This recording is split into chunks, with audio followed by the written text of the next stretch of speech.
You know what? Dylan's an idiot, you know. You know why? Because I showed him some respect. I just told him straight, Dylan, look, I knocked you out clean when we fought. But I said, let's forget about that. Because we both developed. So let's prove who's a better fighter now.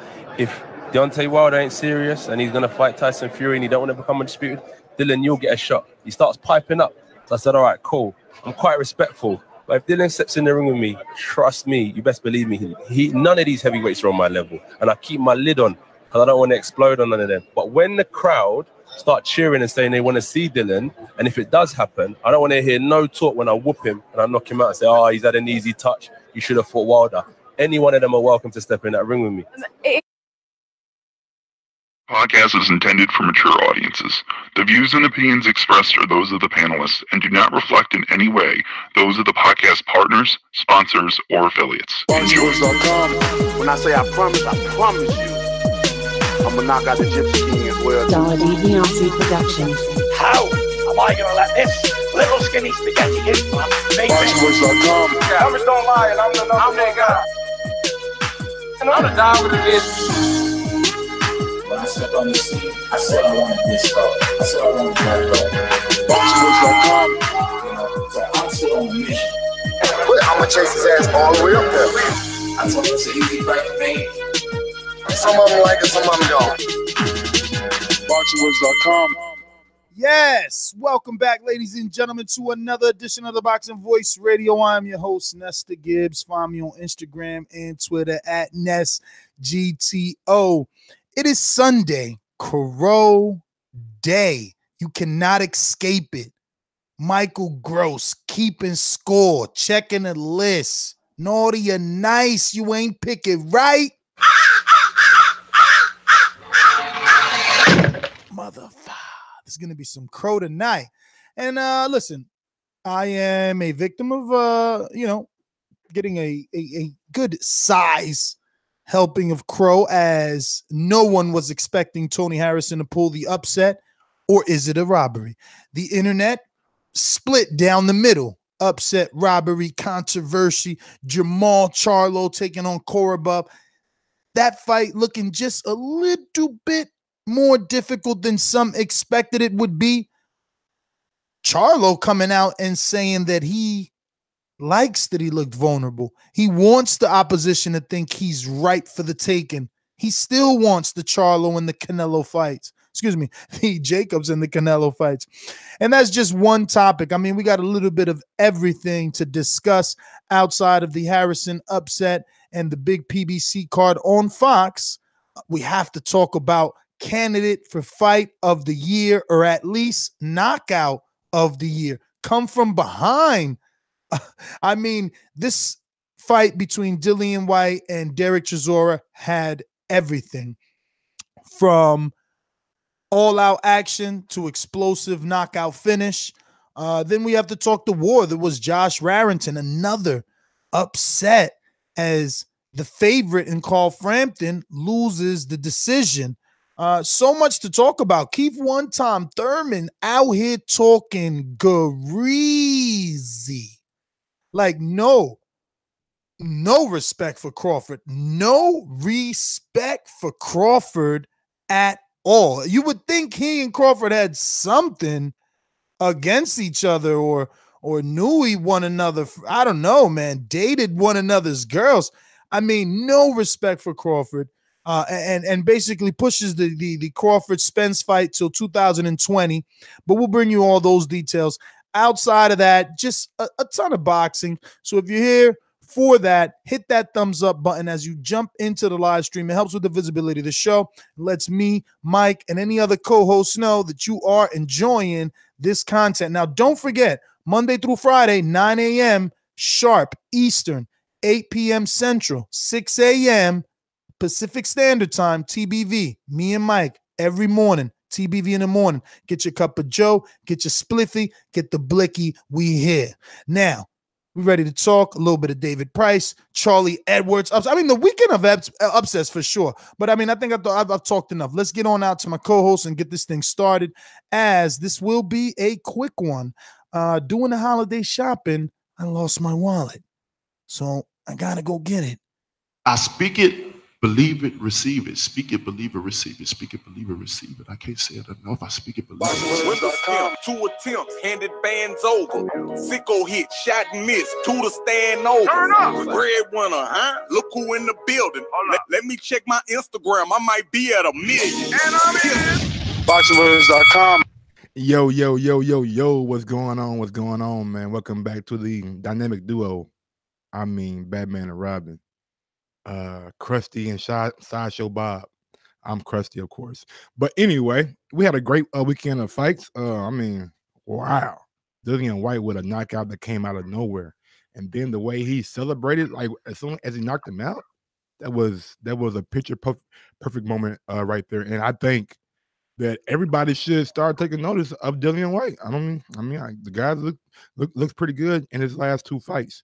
Also, Jermell Charlo and Tony Harrison. That was a boxing fans treat right there. I believe Tony Harrison came out there with a great game plan. The fight was close. I was very, very close on my live fight chat. I had it scored 6-6, a draw. But going back and watching it, I mean, I can see where the fight could go either way. Also, Jermell Charlo. I really like Jermell Charlo. I think he weathered the storm last night. I think as most fighters do, when you're fighting a southpaw, most fighters have trouble with that style because it's not a style that you see a whole lot. So Jermall came back, weathered the storm, and really had the guy on the ropes that 12th round, but the guy proved to be very, very tough. Josh Warrington, Kyle Frampton, man, I just watched that like an hour ago. Good God almighty, it was a fight. That was like Josh Warrington, man. Say what you want about him. He don't have knockout power. He's not a big hitter, but he has a accumulation of punches that seem to really, really hurt Carl Frampton. Maybe not enough to knock him out, but certainly enough to be respectable. Great weekend of boxing, man. Ready to get into it. What's going on, Sideshow Bob? Bro, man, hating the holidays, kid. Hating the fucking holidays. I don't know who invented Christmas and all the ridiculousness that comes with it. How old are you that you still take your wallet places? I mean, I don't know what you mean. Where do you put your license? Oh, you don't drive. Oh, he got taking shots. He taking shots. He taking shots.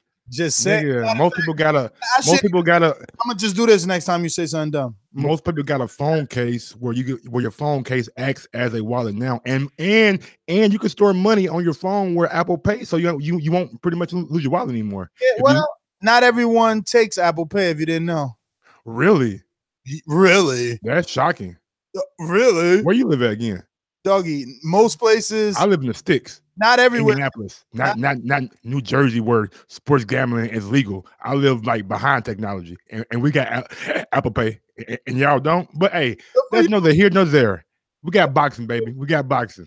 Good for you. Good for you. Listen, the point is, the wallet is lost. Best Buy found it, and I got to go pick it up. And that's the end of it. I mean, I tried to send my significant other, but the dude, and that's the funny thing. I'm like, you sure I could send her? He's like, yeah. And then I'm like, man, you should double check that. And then as soon as you double check, sure enough, you can't send nobody to pick up this shit, man. But whatever. My nigga, how many people know that I lost the wallet, homie? You know what I'm saying? You know, and I know. That's why I called you. Exactly. But no, they're making me go get the crapola. So I don't even know where to begin, right? That's going.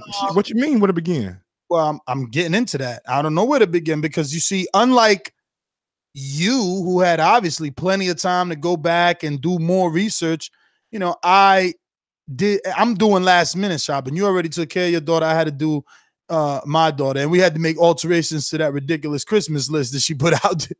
She put out like $2,700 worth of gifts, like I'm Eddie Hearn and shit. She said she wanted an iPad Pro. I'm like, that's $1,000. What's wrong with you? Nah, nigga, don't slip, nigga. iPad Pro with the pencil. Yeah, she put pencil, and it wasn't optional. You seen what she said was optional and what was not optional. She funny as hell. But yeah, man. So I didn't get to go back and watch Jermell, which I know is going to be the hot topic. But everybody knows I wasn't scoring it live. I was just calling it, and what I was seeing was, Jermell having a difficult time, just with the overall game plan. I would have to go back and watch it. It's just and score it.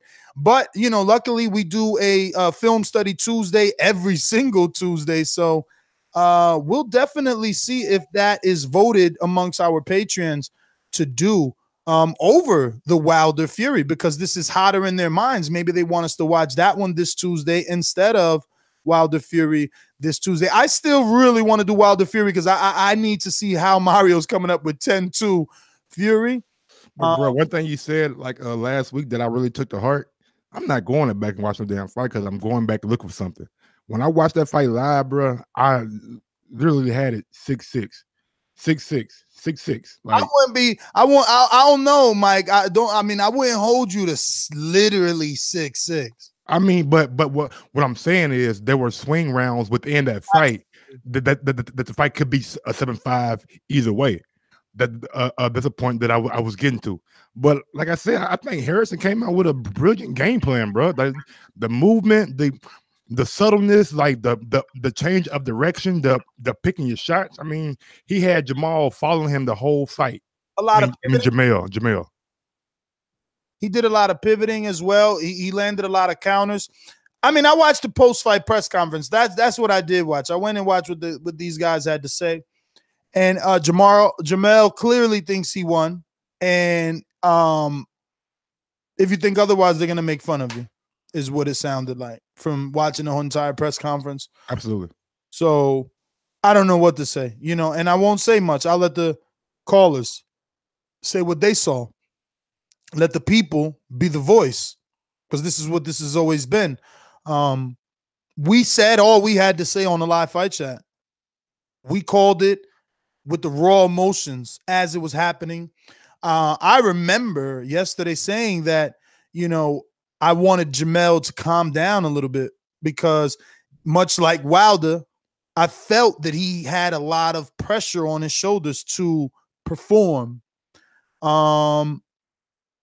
And I don't know. I mean, look, it sucks for Harrison in a way because his win is tainted. Not that he cares. I watched his immediate post-fight, and he was talking about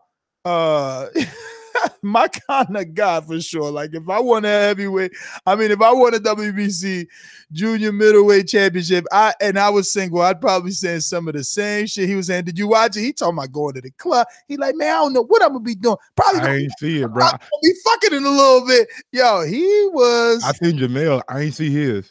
No, I seen them all. They ain't publicized his like that. But yeah, I'm definitely gonna go back and watch it. But yeah, like, bro, who cares what people think, bro? There's like 3 judges there that they get paid for a reason. You know what I'm saying? Like, this was a both in-house fight. I mean, the fight was a close fight at the end of the day. Could have went either way. Harrison got the victory last night, and just like we support Harrison, we support the Charlos. There's not gonna be any more like we're not fucking with them now. We're still trying to get in camps, still gonna try to get interviews with them, and still gonna watch their fights when they fight, bro. It's boxing. We support boxing, period. Yo, the beauty is that there is a rematch clause, and Jermell says that the rematch is going to take place within 4 months. So just what's your thoughts on the rematch being in play, and the fact that he wants to have it, initiated, activated within the 4 months? And do you think that that's possible in this Al Haymon world that we're living in? Could he make that rematch possible for him that quick? Or, we know that Al's those good guy managers, now that Harrison's become a champion, does he let Harrison get his hometown fight? Most of the times, if you go back through through history of Al, his fighters get that hometown fight, or they get that, victory lap fight. Jarrett Hurd is going to get his in, Jarrett Hurd bit the ringer though. Yeah, but he's gonna get his, let me give you one example while you thinking about some. Caleb Truax he's an Al Haymon fighter, right? Yes. James DeGale is an Al Haymon fighter, right? Yes. They had an immediate rematch for James DeGale 168-pound title. I don't see this being any way different. I believe boxing is getting to a point where fans want to see good fights, and I mean that was a good fight last night. So why not make the rematch? Why wait around? And Harrison is being tainted in that it wasn't a good fight and it was a wrong robbery. Like, for instance, my girl, who is a casual and doesn't really follow any boxing, received it on her social media, and the interpretation she got from all the posts was the wrong guy won. The wrong guy won. While you have it a draw and think that Harrison could have won, you know, the overwhelming consensus is that the wrong guy won, and it's reaching the casuals that way. And I just want to talk one little thing before I pass it back to you. You said something earlier, and you used the word exposure, and I wanted to piggyback off that because if you check Fox Sports, put all the fights on their YouTube, and they're doing well. So that's a bonus, an added bonus. I mean, obviously, we know all other avenues use social media and YouTube as a platform. But I haven't checked the numbers, but I'm assuming that, you know, it would be good subscription numbers because it is Fox. It could be possibly not. This could be all new accounts that they're starting due to this venture. But regardless of the fact, I think I seen Breazeale with over 25,000 on the highlights when they're growing, and that was shocking to me, to be honest. I guess they're doing the right thing by putting these fights out to the fans immediately and not trying to like have them go to their website and like watch and put them on YouTube. Probably the best way to go.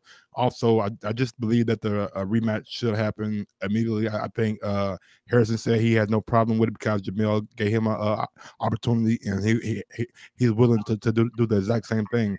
And I believe Jermell brought up that he might want the fight on the Earl Spence Jr. undercard. I know he floated that out there, but I don't know if it was actually being serious or it was just like a if it's even possible, because remember, there's still money to be talked about.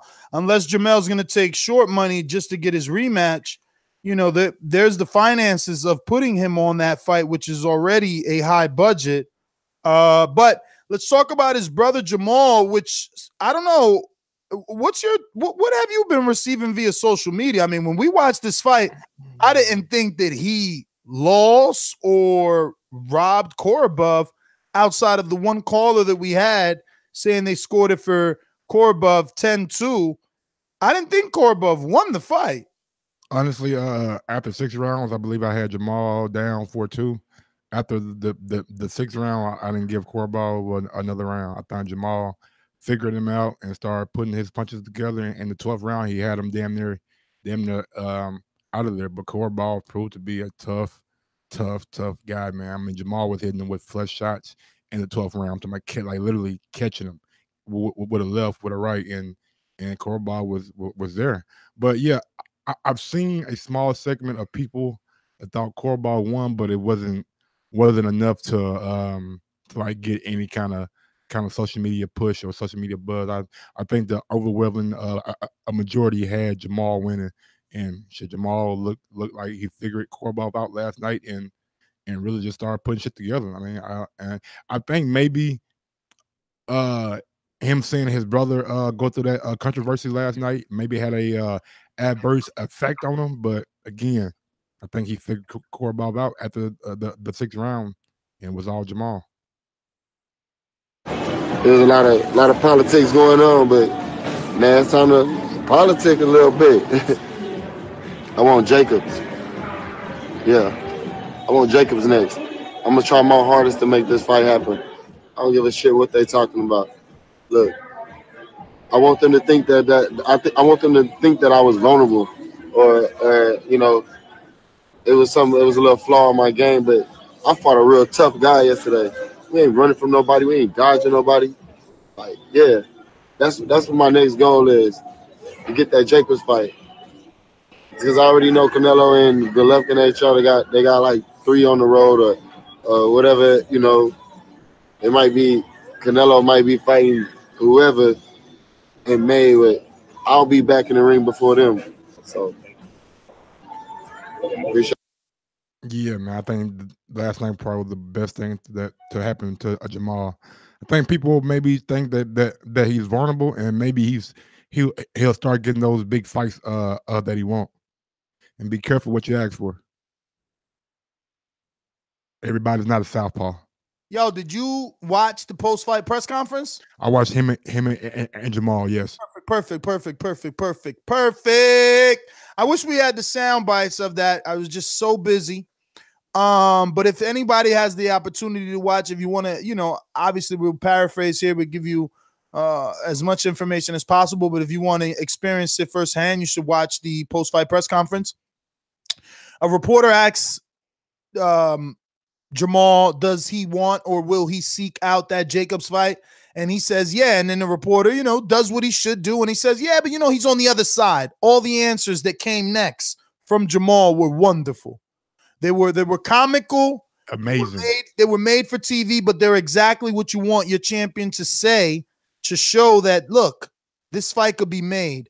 And he didn't go about it that way, right? So the reporter says something like, well, Canelo's on the other side. He said, what other side, bro? He fights in this world. Boxing is worldwide. What other side? Don't let those motherfuckers lie to you and tell you that there's sides. There ain't no side. I love that answer. Man, he said Canelo do not fight in an alternate universe or something like that. That shit was funny as hell, man. Answer, bro. I thought he was about to start talking Guardians of the Galaxy when they started shit. I mean, what? That was a wonderful answer. I'm telling you, wonderful. And he elaborated more because they went in. They went in on a lot of reporters. You know what I'm saying? They went in. They got real spicy with some of these guys.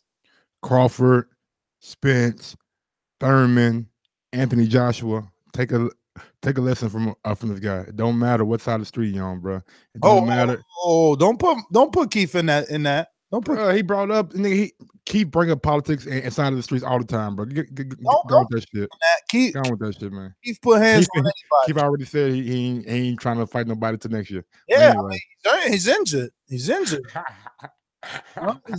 to work that. He got to work back into it.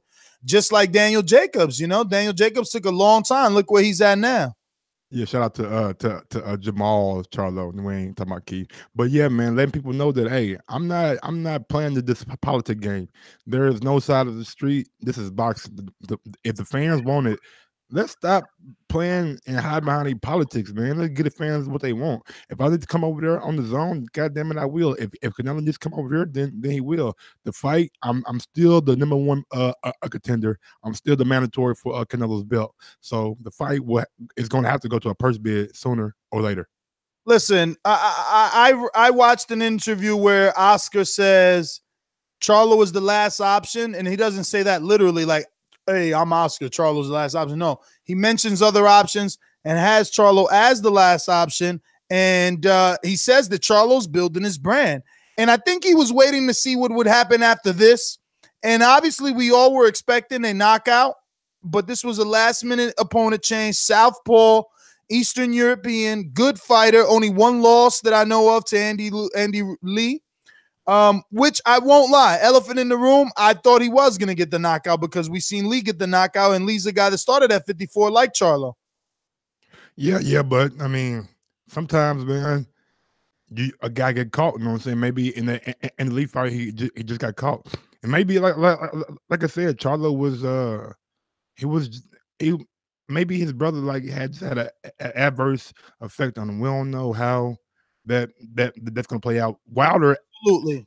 Wilder. Remember, I mentioned that as he was walking out. I'm like, fuck, now this guy got to go out there after watching his brother just suffer his first loss. Like, I thought that would weigh heavy on the conscience right before a fight. I don't even know what I would do.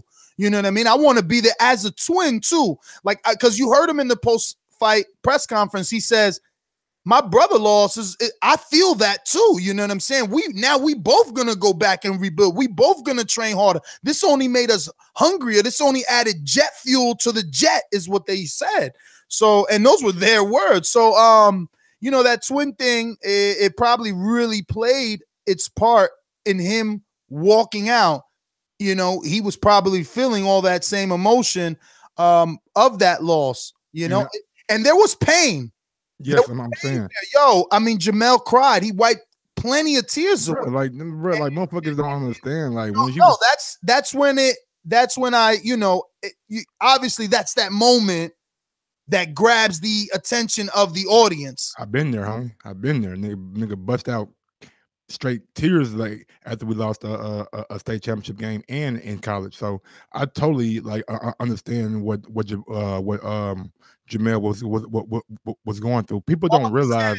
All he said as he was wiping his tears was, "Yo, I ain't no fucking loser." Exactly, that's what I'm saying. People don't understand, brother, the level of commitment and like just like being at college, dedication that these men have for competition, bro. Exactly, and like even on a college level, bro, it is fucking like grueling. So I can't even imagine what a high professional goes through all the time, and like for a guy to like go through that and still have the class to do a post-fight press conference and like not go in there and like absolutely stop right there because you know what, we have to applaud him on that because let me tell you a legend who doesn't do post-fight press conferences when he doesn't feel that he got the decision. I'll give you one chance to guess. A legend. I suck at having my Jeopardy soundbite ready for this bum. I can't. I don't know. I'm thinking of a legend, but I've seen Miguel Cotto. Doggy, Canelo beat him, he bounced. Trout beat him, he bounced. Like he stayed bouncing. He stayed bouncing, bro. So like for Jermell to stick around, do a post fight in the ring, which is what Cotto's infamous for dipping off on. Sometimes they convince him once he dips off, they convince him to at least come to the post fight press conference. But sometimes they can't even get that from him. So and the level of a champion is not measured when you have success. It's measured when you go through adversity. And last night, Jermell showed that he was a true champion, and I have no doubt in my mind that Jermell will be back stronger. But yeah, Dominic Breazeale, do you want to touch that real quick? I don't because this is unfortunate for Jermell, but a beautiful moment for Tony Harrison, man. And Tony Harrison, bro, I mean, Pedraza, Harrison. Yo, we gotta stop. Like, isn't it time to have the UFC mentality that 1 loss, 2 losses, 8 losses doesn't define you? Listen, I'm not talking to you. I'm talking to the general. No, I know. I'm just giving my general public that right away, they shun these guys off. And Harrison, yo, his post fight, he's like, don't ever let nobody tell you if you got a loss, you can't be world champion. Man, we going to the club tonight. I'm be fucking some bitches tonight. He's like, all the hard work, all the miles, all the baby mama drama. I mean, I felt that the same way I felt Charlo's tears. I felt his glory, his happiness. His life changed. If he turn around and lose in a rematch, it don't matter because this check in the rematch is A-side check. Absolutely. And that's beautiful, man. The sport, man, this is what I'm saying. It ain't like that in football. And I know you're going to say different and all the other, you sports fans will say that it's different, but it's never going to be the same for me. There's always partners on the other team, and this is a one-man sport. I feel you on that. These dudes is counted out alone. They come back alone, and you got to respect it, bro. We seen Pedraza, and you know what? Everybody was a victim of counting Pedraza out. And he came back and he beat Ray Beltran. And that was a sweet win, but not as sweet as this. Nah. For Harrison, he beat an elite level 154-pounder. No. He beat by many people estimations the best 154-pound. I know her got 2 belts, but many people thought that Jermell was the best at 154. But it is arguable now because it's a controversial win. We'll see. Does this win fade? Does it have the same effect as the Canelo Lara win? Or do people think this is more of a rivalry? Is this more controversy than that? We need to gauge these things because Lara has been through this similar situation.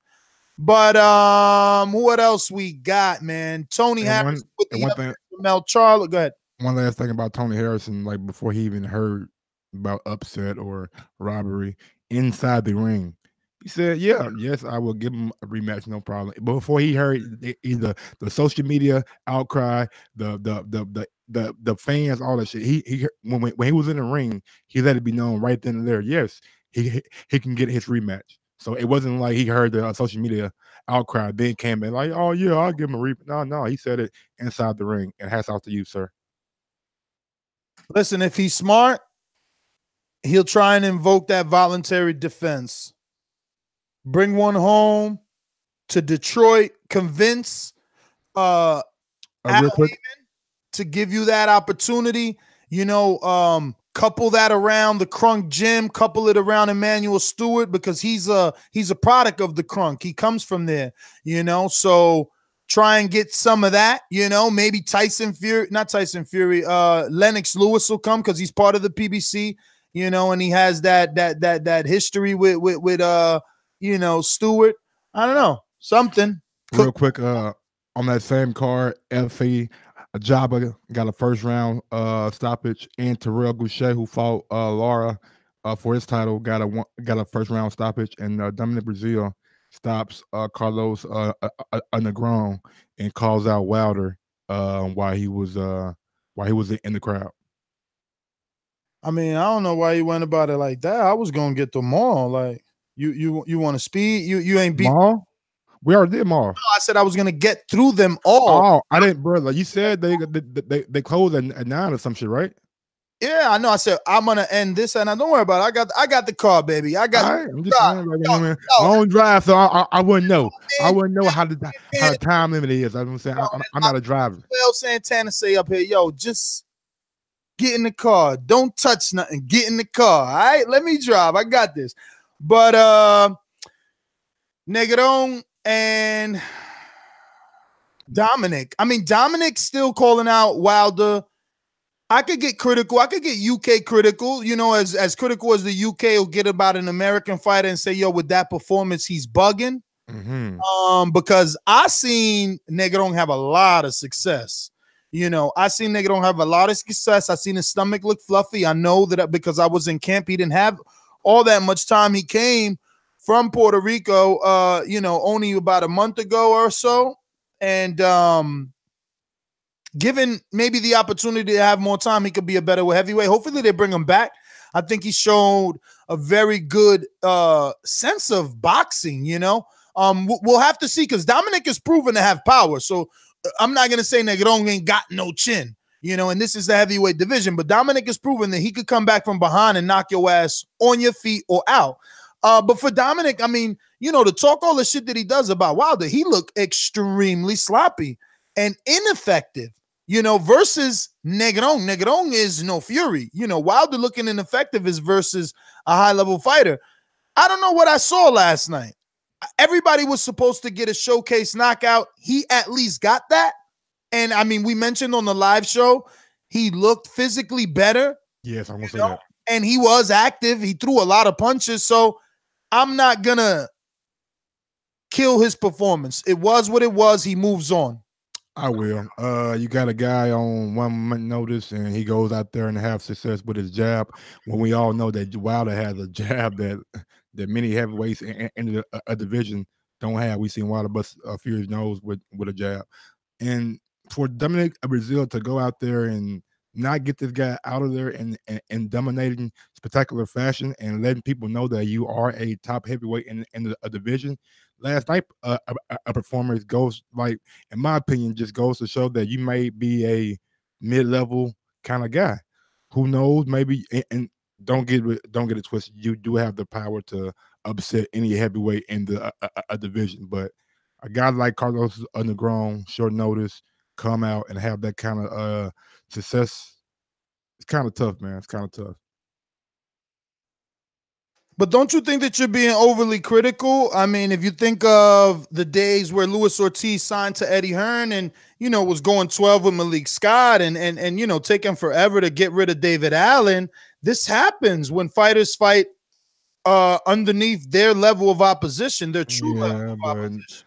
Ortiz was going overseas for that fight. I think he got there like the week of the fight, so that could have had something to do with that. And we seen Dave Allen go 12 with Dillian Whyte, and Ortiz was able to get Dave Allen out of there. we got a guy and Dominic Breazeale who looked like he put the work in, like absolutely, like his body looked better and he was more active. But Negron, I've never heard of Carlos Negron. I mean, I can't say that I will ever hear him again either. I mean, he just got knocked out by Breazeale, so I don't know what level he really is right now. But maybe, who knows? Like, one loss doesn't define anybody. Just like you said, Tony Harrison came back from a loss, so maybe Carlos Negron can come back and rebuild. But for me, I just expected Breazeale to go out and set the tone, set the fucking tempo, and he got the knockout, but it wasn't like overly impressive. I mean, the knockout itself was impressive. I'm saying like the performance wasn't overly impressive. Up until then, the way he went about the knockout, you probably didn't appreciate that, but I think that in a way I did. He pushed the pace. Nigga, the knockout was bro. He knocked him out. Like the motherfucker was. No, I mean everything even before the knockout, even with the sloppiness.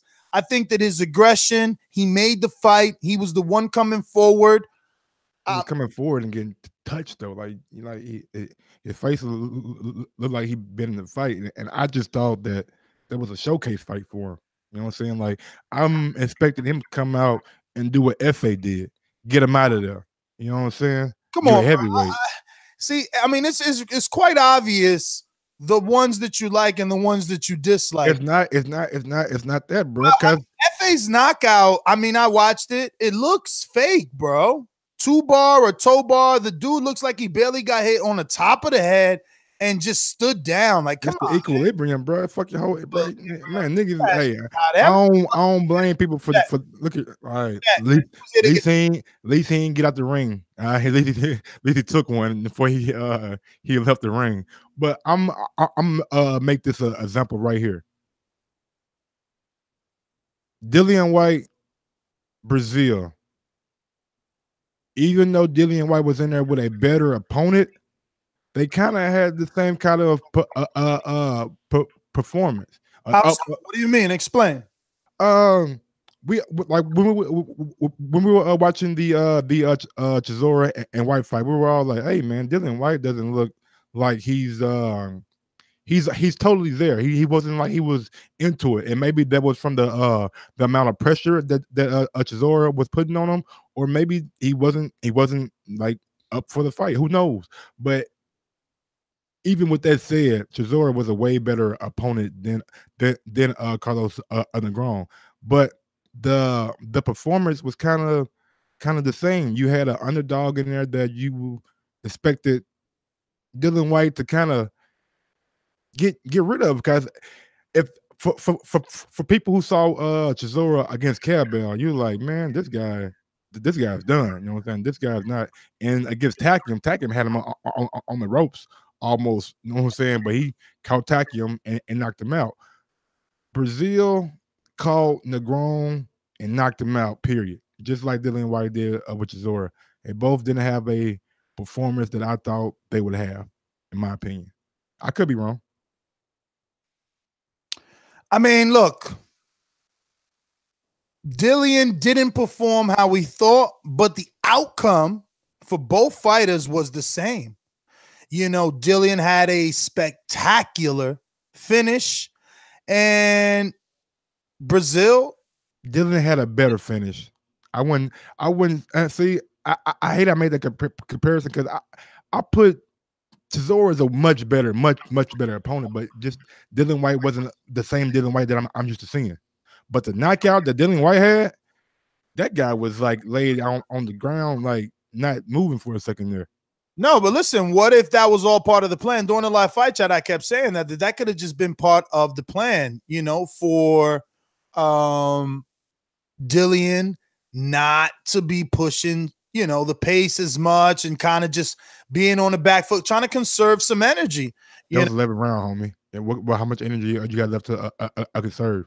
And then even still, hold on, real quick. On this show, called it to the T. If you check his Instagram, Spencer Farron called it to the T. He said that Dillian will get the knockout in the 11th after struggling and looking bad. So that motherfucker, credit to him. Yes, sir. Yeah, I seen that. I seen that shit too, like a little video or whatever. I wonder what 11th round knockout. You imagine? Jesus, that shit probably was like a plus 1100 or some shit. But even still, up to that point, before the knockout, with the 2 points that were deducted, they had Chisora up on all the official cards. Thank you. That's what I'm saying. So that game plan damn near backfired. No, it didn't. It worked. It worked. He conserved his energy and got rid of the older man late. We got a super chat from Cass. Shout out Cass. Are we really going to act like Chisora isn't a career journeyman here? Yeah, but that journeyman. The fact the fight was so competitive tells you all you need to know about Whyte. I mean, I get you, Kaz, but that journeyman will probably beat Negron. And that journeyman will probably beat a lot of people, especially that journeyman yesterday. You know, Dillian Whyte yesterday was in phenomenal shape. He was pushing the action. He was digging to that body. Bro, he was winning that fight. He was going to win on points. I mean, we went through his resume on our Patreon, Dillian Whyte versus Dereck Chisora betting show. Every Friday we do one. And last Friday we did Dillian Whyte and Dereck Chisora 2. And look, we said it, bro. We went through his resume. He only had like 4 decisions. And, you know, everything else, he lost decisions. Like, this was the first fight he was on track to win a points decision. But Dillian Whyte proved that he has elite level power. Now, one would debate that. You know, a hardcore fan might debate that and say, yo, him knocking out a journeyman doesn't mean anything. But I say Chisora's no journeyman because he got that top 10 win. He got that top 10 win. Was Takam top 10, would you say, at the time? I believe it was like right outside the top 10, if I'm not mistaken. Top 15, then. I mean, yeah, absolutely. In world level, yes. And Takam got a impressive knockout yesterday too. Yeah, and he called out Chisora. Would he take him off a loss? I mean, Chisora's going to need 90 days out. Oh yeah, that's a match made in heaven for Eddie Hearn right there. That's the best thing that probably could have happened yesterday.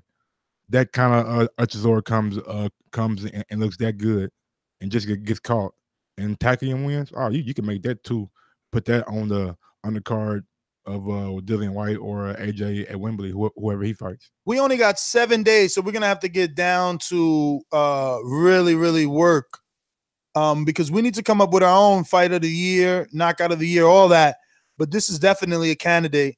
And Dillian Whyte, I mean, I don't know if there's even a achievement, an award to give him for having 2 back-to-back, was it? Or was Parker mixed in there? No, Parker was back-to-back. Parker fought in March. Oh, okay. So the Lucas Brown fight was last year? Yeah, Lucas Brown was like maybe December or like January. Oh. It was on HBO, if I'm not mistaken. Yeah, I thought the Lucas and then it was this one would have been good. Maybe Parker was in May and maybe Brown was in January. I don't know. It was they. But I mean, if Parker, the decision was in between. I mean, that kind of fucks it up, but it doesn't matter. I mean, knockout of the year candidate, it definitely is. But where does he go next? Where does he go next? And politics included. We can't see what he wanted. You see what he wanted. You see what it was.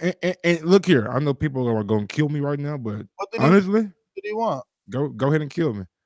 I wouldn't mind seeing him fight AJ right now. I would not mind him if Wilder is serious and he's about pursuing that a rematch with Fury and Fury is serious about taking it. I wouldn't mind seeing him with AJ. Even still, like if Fury goes out and fights somebody else that's not named AJ or Wilder, I wouldn't mind seeing Whyte and AJ because I just feel like, you know, Dillian Whyte won in the amateurs, AJ won when the professionals. They got this rivalry. Why not do it again? I mean, you can build off what just happened. So there's a story there. There's a story there, but there's no better stories anywhere else. I mean, I don't get it, bro. We see. It's not even it's not even about the story. Let me say something that wasn't said. You know what I'm saying? For the UK sheep, not the UK listeners. Just those sheep, right? Wilder fought Stavern, right? And did not want to rematch him. Paid step-aside money not to rematch him to fight Luis Ortiz. Luis Ortiz pops positive, ends up still having to fight Stavern. Rematches him, takes care of him in 1 round. Chisora and Whyte have a first fight, goes 12 rounds. Chisora arguably wins. They have a rematch. He's losing every round again in the rematch. Comes from behind and wins. And they're still comparing these two guys. Comparing who? Who else, bro? Who else did I use in the analogy? Wilder, bro. Okay. Wilder and Dillian Whyte. They're comparing them. You know, the only reason they're comparing them is because his promoter is pushing out. The ranking. Also, the ranking. Yeah, ranking. Yeah, pushing out the narrative that he's number 1 in the WBC, so he needs to hear his title shot. So that's the only reason why they're and I'm not gonna do what UK sheep do. I'm not gonna say, oh, Breazeale and Luis Ortiz should fight each other. Nah, hell no. Let Dillian get a shot. Let him get a shot. I want him to get his shot. I don't want him to raise his profile. I don't care that they don't know him in America. Let him get a shot. He's number 1. You know, now there are politics in boxing, and obviously there's a Dominic Breazeale out there that is a mandatory. I don't know what could be done. I'm sure Eddie could offer Breazeale some DAZN money, right? And Breazeale could fight an Eddie Hearn heavyweight, a Chisora, you know, the Chinese guy from Monaco. That was supposed to fight in Monaco. Anybody, so that Dillian could take the place of the mandatory Dominic Breazeale and get a shot at Deontay Wilder. I like that. You know, especially if Fury's trying to sit back and see what's the biggest thing that comes. I want what the UK wants. UK wants Dillian Whyte to get a shot. I want him to get his shot. I want him to get his shot. I really do. I don't want him to go anywhere else. I'm tired of the Chisora, Lucas Browns, Robert Helenius's. I'm tired of those fights. I'm done with that. I'm done. He's come back from the AJ fight and looked very good. You know, some things don't change. You know, and it's ironic that the same herd of sheep that talk about Wilder's sloppiness don't see it in Dillian Whyte. So that's another reason why I want it, because they're both sloppy. But let me tell you, Whyte proved to be dangerous. This is not the first time he sleeps someone with that left hook. He could sleep Wilder. Wilder showed that he was hurt in the Luis Ortiz fight. I think it's time we start thinking that maybe Dillian Whyte has comparable power to a Luis Ortiz. Has Luis Ortiz proven that he could sleep somebody on this level? Has he slept a Dereck Chisora? Has he slept a Lucas Brown? You know, did he sleep? Biggest win was Brian Jennings, and the ref stopped it. Exactly. So I mean, maybe the Dillian Whyte at that. Maybe the Dillian Whyte Deontay Wilder fight is the fight that needs to happen. I think you said in a little story, you know, fantasy the other day, how you thought maybe AJ Miller, and then something about Dillian Whyte. I know someone mentioned the fact that Dillian Whyte was shown on Showtime. Could this be a setup? A Wilder fight? Yeah, nice Wilder fight. I want this Dillian Whyte fight. So now, I'm going to ask this question, and I'm probably going to do a morning show on this question. Topic being, can we make Dillian Whyte a U.S. pay-per-view B-side star? Pay-per-view B-side star? Yeah, absolutely. Has he done enough? Is he marketable enough to sell to the American consumers? Has he done enough so that the Wilder and Dillian Whyte fight is pay-per-view? Not that I care. Let them do it on Showtime, do it on Fox, do it in their backyard. I'm not putting the networks or pay-per-view as a roadblock. No, absolutely not. I just want Dillian Whyte to get as much money as possible so that the UK sheep are happy. So all I'm saying is, if that is that possibility there, can he be a pay-per-view dance partner in the US? And I'm only praying, look, hands crossed, prayer style, that he can be. I want him to get his shot. I want him to get his shot ASAP. I want him to get a shot too. But the way you build off the backbone of what Wilder just did, You take this motherfucking show to the goddamn UK. You take this show to the fucking UK. Oh, you go fight Dillian over there because you goddamn right. Dillian Whyte did that sloppy motherfucker. Oh, we're gonna sleep him first 4 rounds. But people I say this though. Dillian Whyte has done 2 pay-per-view, which is Zord and Parker, that Eddie Hearn say has been a success. So if you bring a guy like Wild over there who's already been brash enough to call out AJ and talk bad about AJ live on Good Morning Britain and in every other British outlet that's over there that has interviewed him, they know who Deontay Wilder is now. So a fight with Dillian Whyte and Deontay Wilder over in fucking London or the UK, that's big money. That might do. Wilder doesn't see our logic. So paint you ain't gotta make Wilder see our logic. I'm pretty sure that fucking his managers Shelley Finkel and Al Heyman see the logic. I'm not the smartest person in the world, but I know if you go over there and you put that fight on like Showtime regular and you do a pay-per-view over in the UK, you can possibly do $1.5 million, and that equates to like 500,000 over here in the States. So that's good money. So you don't good money. Dillian Whyte does 500,000 with Wilder over here. With Dillian Whyte's personality. Yo, he walked off on AJ yesterday. AJ's hot right now. I've never seen AJ mad, let alone say he's mad publicly till yesterday. He's ready. Dillian Whyte is ready to be that dance partner. I hear you, but in my opinion, you don't want to saturate the market with too many fucking pay-per-views over here. You give it away. You give your fucking heavyweight champion away for free over here. You put it on Showtime. You build off what he just done. You don't fucking gouge the fucking consumer by giving him Pacquiao Brown the pay-per-view, Mikey Garcia then pay-per-view, and then White. All right, Dillian Whyte. You know why I'm saying that, Mike? Because Wilder is saying, I'm fighting Fury next. Nothing else makes sense because he sees the money.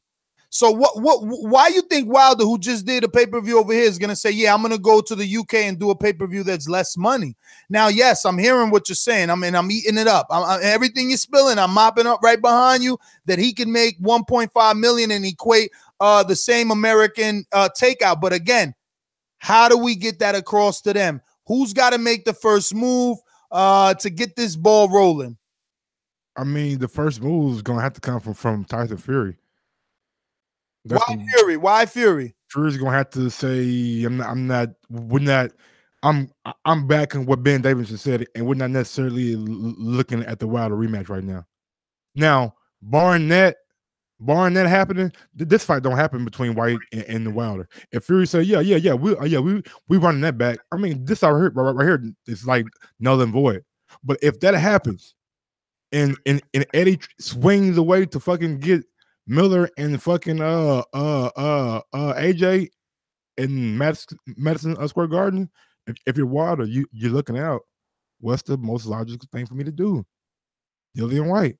And Dillian Whyte where? Shit in London. Hey man, let me come over here and piss on everybody's shit over here and then go back home. Let everybody know, nigga, that my fucking territory has been marked in the UK. I just knocked out a fucking guy y'all went crazy for a couple months ago. Y'all went crazy for him. Now he's sleep. Whyte is probably number 2 UK heavyweight.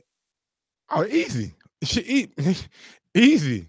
Who other is there? I mean, is there more than 2? I mean, I know David Price is in that. So my bad. Whoa. I'm so disrespectful. Why? He's probably the number 3. Fury, AJ, Dillian Whyte. Let me just hit this. Let me see here. What am I doing? Oh yeah, let's go ahead and move on to the. I mean, because we already hit the Dillian Whyte, so Charlie Edwards is fucking Rosales, man. Get the fuck out of here, bro. Really quick. I just want to thank everyone that's been signing up to Patreon. I just want to go ahead and tell everyone we're at 24. Did I say that yesterday? Or are we at 24? Have we not budged? We were at 24% yesterday. So yes, we budged from 23% on Friday and 24% on Saturday. So we're still at 24%. We didn't. Oh yeah, we're gonna get there though, and I'm pretty sure we have. Hey, we're still happy. We're just giving you the update. We at 24%. And happy. And don't forget, you have content on Patreon every single day. Tomorrow is Untitled, and the post is out on Patreon. So head on over to Patreon right now and check out the Untitled post so that you can submit your topic and or question for tomorrow's show. All right, so we have some other things. Real quick, if you're listening right now, go ahead and smash that thumbs up button. It helps with the visibility of the show. And if you're not already subscribed to the channel, go ahead and subscribe now and tell a friend to tell a friend about us, man. We're trying to get to 93,000, so we're about, I believe, 400 away. 500-ish. We're about 508 away. We need about 8 people to just go ahead and subscribe so we get that cool, even 92,500. I know that there's a lot of you listening as I'm an analytics whore. You know, I'm in the background and I can see that there's more people unsubscribed than are subscribed. And sometimes you forget, sometimes you're watching on your TV set and you can't really hit that subscribe button. But, you know, it'll be a big favor to us if you just head on over to some form of YouTube and hit that subscribe button. As we say, numbers is power. And if you want us to continue to get you those daily interviews on our morning show with the big name guests like Wilder and Finkel and Ronnie Shields and everybody that we've been having over the last month or so, those numbers are highly important. Sharing the show is highly important. Calling into the show, even more important. You know, hitting that thumbs up button, super important. Dropping the 5-star review, crazy important. Heading over to ThaBoxingVoice.com/affiliate sponsors, bookmarking that Amazon link, saving it, sharing it, telling your mom, your girl to do all their shopping through there, and it will cost them absolutely nothing, but your favorite podcast receives a little get back, and that get back is for Mike to get from all the way in Indiana to New York. You know what I'm saying? Or Texas to meet up for the, you know, TBV What We're Gonna Do night. So you should head on over to patreon.com and vote. We need everyone to vote. What are we gonna do? Are we gonna do blank, blank, blank? Go find out. Also, we have a super chat from Andy Essex, sending the love from London. Again, great work, you guys. Andy, man, thank you so much. Just want to personally say that. Appreciate each and every one of you. Listen, again, you don't have to open up your wallet. Like, hitting that thumbs up button goes super far, and dropping those 5-star reviews super far. Telling a friend to, you know, be part of the show is also goes crazy far. I think we have to talk about Josh Warrington and real quick, man. Let me finish up this Dillian Whyte card. Charlie Edwards upset Rosales in a WBC title fight. I can't believe that I missed that. Gary, you better call in too. Well, no, he's there. He's fucking there. But Gary, Edwards, man, I don't see the cards were a lot wider than me and Run saw. I saw Rosales having some success, but those cards that I seen, I didn't necessarily agree with. But my boy Joshua Buatsi knocks out Ronald Quillen. Wow, right? Yeah, that was quickly. And Carlos Takam and David Price win with stoppages. On to the BT Sports card, Josh Warrington and Carl Frampton. Oh my God! Look here, man. I believe it was Mark Kriegel that brought up the fact that nobody wears Winnipeg gloves when they box. Winning. Yeah. Winning gloves when they box. Yeah, unless their hand is injured, allegedly. Allegedly. This guy, Josh Warrington, I don't know what kind of man. This guy has some respectable power. It's not the kind of power that's going to hurt you or like knock you out, but I see Carl Frampton's face at post. Yeah, that's what I'm saying, man. He had Carl Frampton moving all around the ring. And then he was like using his aggressiveness like smartly though. Like it wasn't always rushing. He was coming in and like he always worked from behind his jab when he was coming in, and I really liked that about him. It wasn't like he was just coming in like educated. He came in with an educated jab. You know what I'm saying? Had Carl Frampton man on the move all night, man. Was catching him with some big hooks. But Carl had I believe the 8th round was the best round that I've seen from Carl Frampton. He went out there and really kind of like turned the tide a little bit, but Warrington came back, I believe, like the 10th round and just again like did more. He was his output and the level of his connectivity really won him a fight. Bro, what I need to do is eat crow for Harrison. Yeah. Who else did I fucking pick and it blew? Rosales. Go ahead, give me some crow for that motherfucker.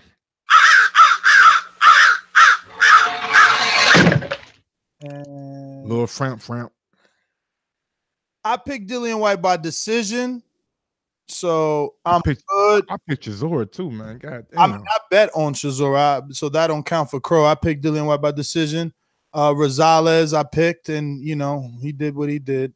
I was Everything right. Everything else was right. I even fucking picked Hassan N'Dam by points, bro. Yo, I was so tight, man. Rosales blew it for me. But hold on, nigga. Let me make sure, nigga. Let me make sure you pick Hassan, because I know I picked him. Well, no. Yeah, no, my ass, nigga. I picked him on the bet. Remember, I don't know about on the show. PBC. Okay, Ness. White. What's that? Dang, he going through all of them instead of just looking for Murray or motherfucking N'Dam. Nah, nigga, you pick Murray, nigga. Ain't even write my shit down. Man, you pick Murray, nigga. I pick Murray too. Damn, we both picked Murray. Yo, look at Ron coming into my mic. We all picked N'Dam. No, we did. No. Ron picked N'Dam. Danny picked N'Dam, and Mario picked N'Dam. Me and you picked Murray. Y'all lying. Go ahead, serve it up, nigga. Y'all lying. Are you ain't gonna serve it up? Are you? This shit don't lie, nigga. I fucking screenshot it to you, homie. But yeah, man. Did you watch the Frampton fight? Did I watch the Frampton fight? No. I know you didn't. But I'm telling you, you're in for a treat. Sure. It's gonna be on ESPN Plus, so you're in for a fucking treat, bro. It's a great fight. Who's in that division?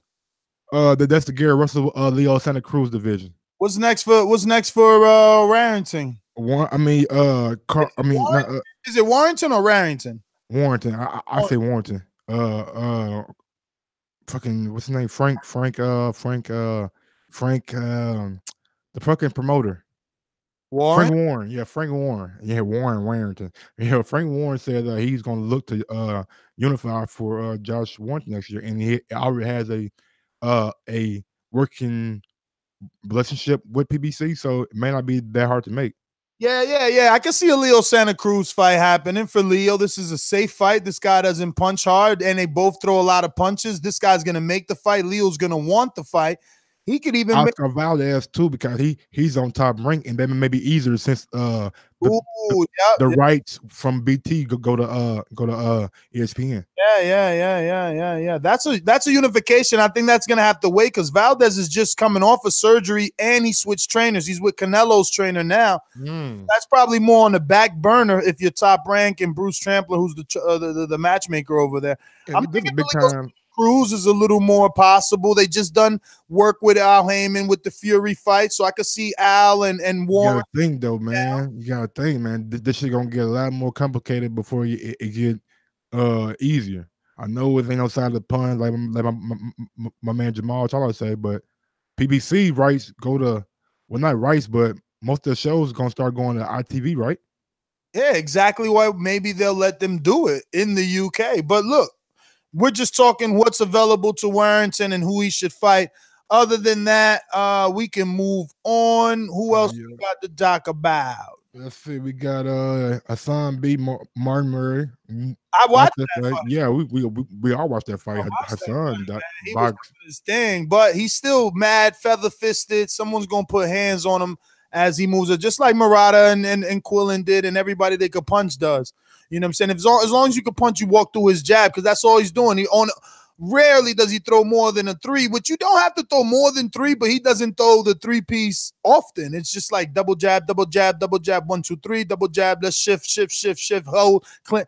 Yo, you know what? I hated that fight. I hated that fight. And that knockdown, I don't know if it was official or not. I don't know if maybe I didn't have money on N'Dam. Would I have been so bothered by the knockdown? Because after the replay, like he punched him on the shoulder head, it's like, yo, it's a knockdown. It totally showed it was a knockdown. But on to a fight that you did watch, Liam Williams versus Mark Heffron. Yo, well, I watched the last one, Liam Williams, but I watched that one too. Yeah, I know, yeah.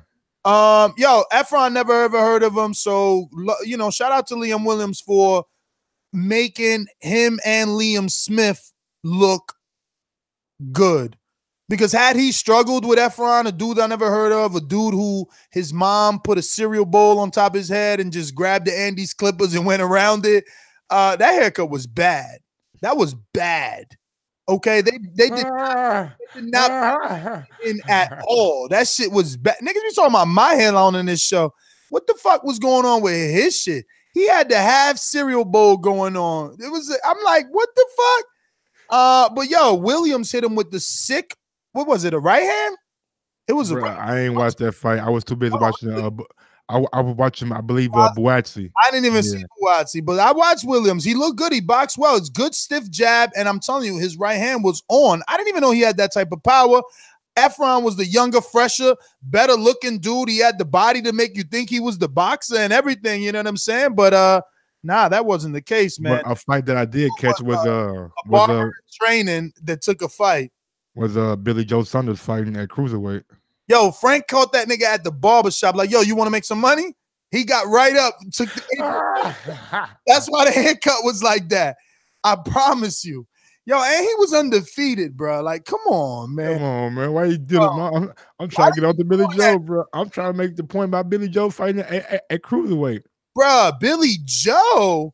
And then Demetrius Andre came out and congratulated him. He said, hey, I want to come out and congratulate Billy Joe Saunders on his cruiserweight debut. All that shit, bro. I'm on that. I'm on that bullshit. Fuck that. Elephant in the room. You think I ain't gonna talk about it? Nobody ain't gonna say that this dude was nasal spray. This nigga was looking like the Michelin doll in the ring with all my Spanish people know he had all the chichos, all them fucking rolls. Every time he threw a jab, that shit would jig. I didn't know if I was watching Tyson Fury. Every time he turned around, I didn't know if that was Fury or Billy Joe, how big he was. And it's only been a month. It was only a month, bruh. Yo, Demetrius Andre was fighting in November in Boston, right? Or was it October? I believe it was October. All right, so 2 months? Yeah, October, yeah. A couple weeks, my man.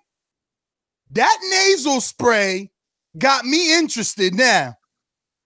Motherfucker, if you could stop taking nasal spray and gain 70 pounds, motherfucker, I want some of that. And all the women I know, gonna want to sniff some nasal spray and lose 60 fucking pounds in 30 days, B. Give me some. Yo, subscribe to the YouTube channel and they will never silence us. Numbers. I ain't gonna lie to you, bro. That is power. And we out here tell the truth. Telling the fucking truth. You tell me what's going on. That nasal spray, bro. I need that shit too. Have a six-pack or a shade of one.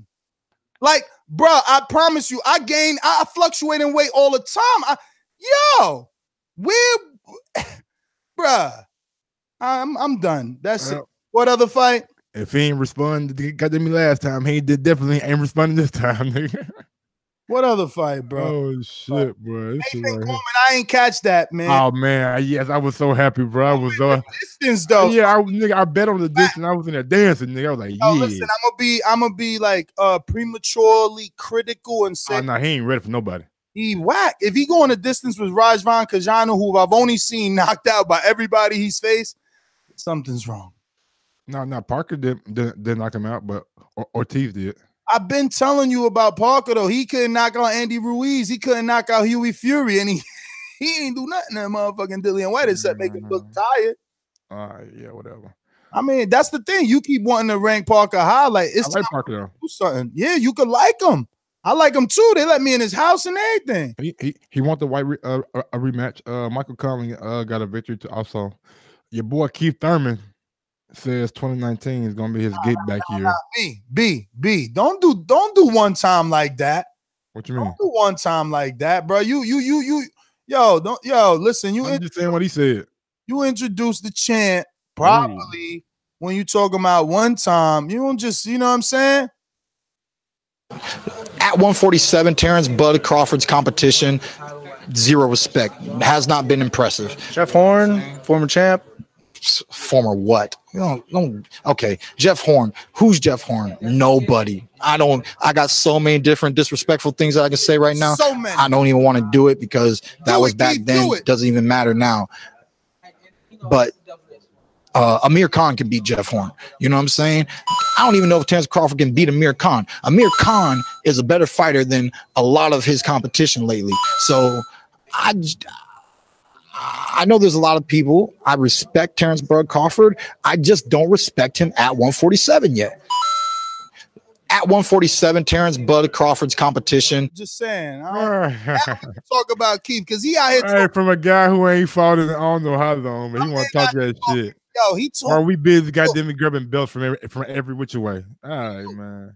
While we out here, goddamn me won't goddamn me a Spence fight. Yo, yeah, we want to fight you don't want, nigga. Mike, we want to fight right now that you don't want. Mike, the same thing I tell you is the same thing I tell the sheep. Sheep? Make him an offer that he can't refuse. Keith and anybody will fight anybody for the right number. And hey man, we got a super chat, man, from your boy Rhythm and Violence. I knew he was gonna, I knew he was gonna come in with something. Yeah. Whoa. Mike, your people from Cherry Picker Lane. You funny, huh, guy? Funny guy. But nah, man, look here. We've been sending out contracts, man. What you mean? No. What you guys? Mike. Come on, Mike. We boys, man. Let's talk realistic. Look, we know he offered Khan 5 and upside. We know he offered Danny 3 and upside. What you think is fair for a boy named Keith One-Time Thurman with O's on the record? Know what I'm saying? You get the same offer you gave Amir Khan, 5 and upside. I'm done with you. We're gonna go ahead and get to callers. You know the number to call in: 1-425-569-51. If you want to talk to Ness, just say Ness. You want to talk to Terrence Crawford's, security guard Michael Gross. Just say you want to talk to security guard Michael Gross, protection squad over here. Real quick, ITV to show the Pacquiao and Broner fight. Also, they will be showing the Plant versus Us Tatagi fight, and Jacobs to reveal what network he's going to be going to in the next couple of weeks. And great news today, and I mean great news. Adonis Stevenson is awake and recovering, according to his girlfriend. Jacobs acting like we don't know he going to DAZN. I mean, I think Jacobs playing hardball now. If I ain't coming to DAZN, if goddamn me, y'all ain't offering the bad, I can always go to a 1-fight deal with Showtime and ain't got to sign nothing. You know what I'm saying? And fight Jermall. Yeah, you're right. That's good fight. That's good. That's good fight. You know what I'm saying? So that's always on the table. And Al just got that right there for him. You know what I'm saying? If we can't get the Canelo fight next, why would I sign to the zone and do? And I already made the fufu. You know what I'm saying? I signed to HBO trying to get my rematch and trying to get the goddamn Canelo fight, and it didn't happen. Why put myself through that again? I'm in a position of leverage right now. I go over here and fight Jermell Charlo, win or lose, you know what I'm saying? Build from there. Or y'all offer me the right deal and tell me, hey, tell Golden Boy that, hey, we want Canelo to fight Jacobs next. Or we want, or you see where the ball falls with Triple G. If the ball falls with Triple G to ESPN, maybe you go over there. They got Robert Brandt, they got Toyota Corolla, and they'll have Triple G. You guys could have your own little foursome. Not meaning that in like a little bad way, but like your own little four kind of tournament thing. All right. We're going to get out to the callers. Don't forget to subscribe to the YouTube channel right here at youtube.com/ThaBoxingVoice and subscribe to our backup channel in case anything ever goes wrong, like it did a week ago at youtube.com/Nestor Gibbs. We got ringers, boomerangers out there. If you're ready, we're ready. Let's do it. We're going to go to a word from our sponsors. These calls are brought to you by El Camino Electrical Services, experts in electric vehicle charging stations. For consultations and turnkey installation, visit us at elcaminoelectricalservices.com. Going out to Rhythm and Violence. Talk to me in the Nolia. What up, Rhythm and Violence? Know what I'm saying? Whoa, what's good? What do you hear? I'm gonna have to get the intro music down real soon, but enough that, man. I was walking, I just started smelling cherries. and someone said, go to your YouTube. Somebody talking that bullshit. And lo and behold, Mike talking about some goddamn Terrence Crawford. Bro, let me tell you something else.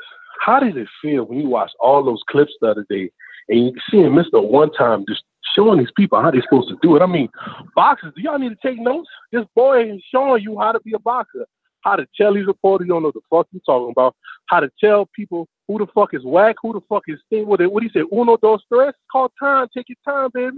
But unlike Terrence Crawford, he ain't cherry picking. He knows exactly what he needs to do. But look, everybody. Mr. One Time has come to save the boxing world. Trust me. Boxing thriving right now, baby. Boxing been thriving, and Keith ain't falling. I don't know how long. Out of sight, out of mind. Thriving because of good fights, but these boxers ain't talking their shit like they're supposed to. I mean, ain't talking that shit. Why they ain't talking this shit? 400 years. 400 years. He ain't talking this shit. Wallow. Crawford ain't talking this shit when he ran up on fucking Jose Benavidez while he was fucking training. Ran up on him, nigga. Told him, nigga, I'll beat your ass. Nigga, nigga said somebody's mama. Nigga, he was so disrespectful by another man mama in their main face. Come on, homie. Oh, Ness, I feel you. Mr. Cutoff Mike don't want to let me get my point out, but it's cool. Look, check this out.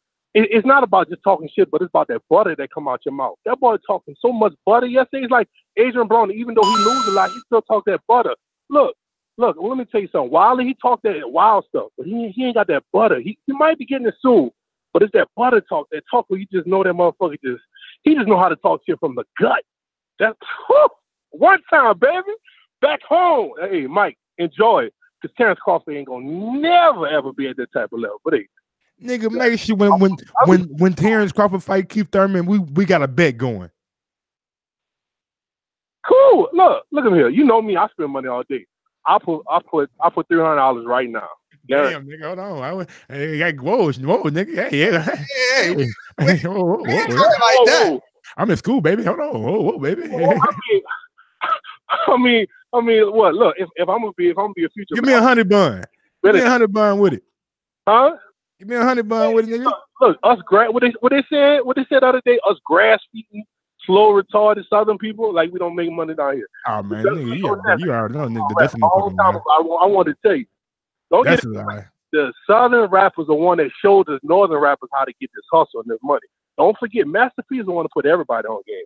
So he the real mogul. Jay-Z follow him, not the other way around. Remember that. Man, tell him about nigga, yo, got it, cocaine music, nigga, serious. Hey, yo, a wise man told me once, it ain't about who do it first, it's about who do it better. What you mean? There was 80, nigga 80-20? What you mean? 80-20 is the best record motherfucking deal ever struck. What I'm saying is Master P might have done it first. Done it the best. And he might have been a blueprint, but Jay is still doing it. Like Master P fell off. Like, so like, yeah, you know what I'm saying? It ain't about who did it first, it's about who did it the best, you know what I mean? But it is what it is. Going to Oliver in Bermuda. Boomerang status. Talk to me. What up, Oliver? Yo, come back to me, please. Got you. We got you, homie. Elms, talk to me. Yo, what's going on, guys? What up? Yeah, first I got to eat some crow for that Rosales. Yo, get that list out, Mike. You about to man. that rhythm and violence? No, rhythm and violence. Hold on. Let me try. Hold on. Rhythm and violence lost because Charlo's lost in it, so forget that guy. Continue. Yo, where is Crow at, yo? Yo, Mike, hurry up. All right, man. He had White by KO. Facts. Ooh. He had Warrington. Facts. Oh! He had Rosales. Uh-oh. Fuck that. He had Murray. Ooh. Oh shit, no. Yeah, he fucking up. And he had both Charlos, but one lost.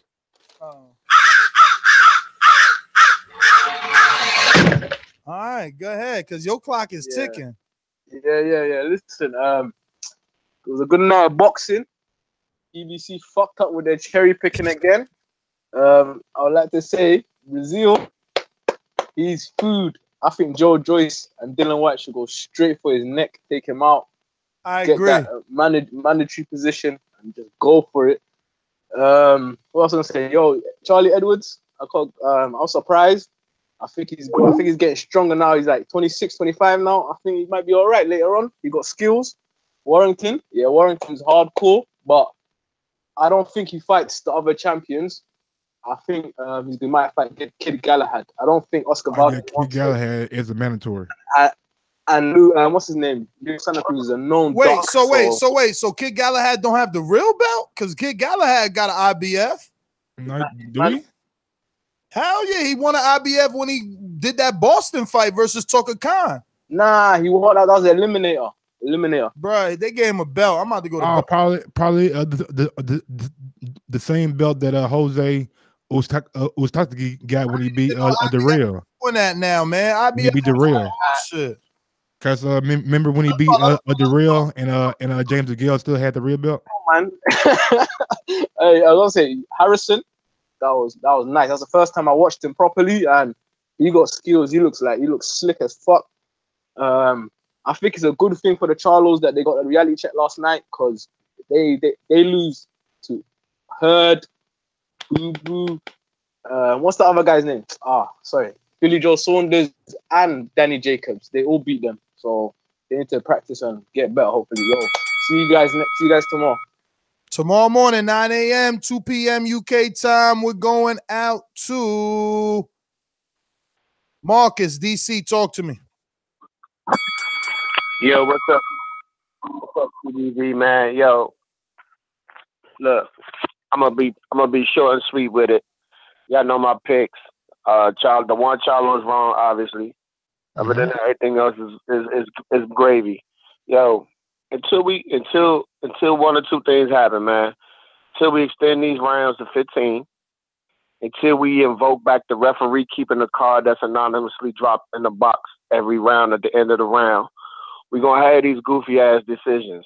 Now, whether you think Jermell won or not is not really what's in question. What's really in question is how come one style of fighting, everyone is like, oh man, he being aggressive, he won, he was pressing the action.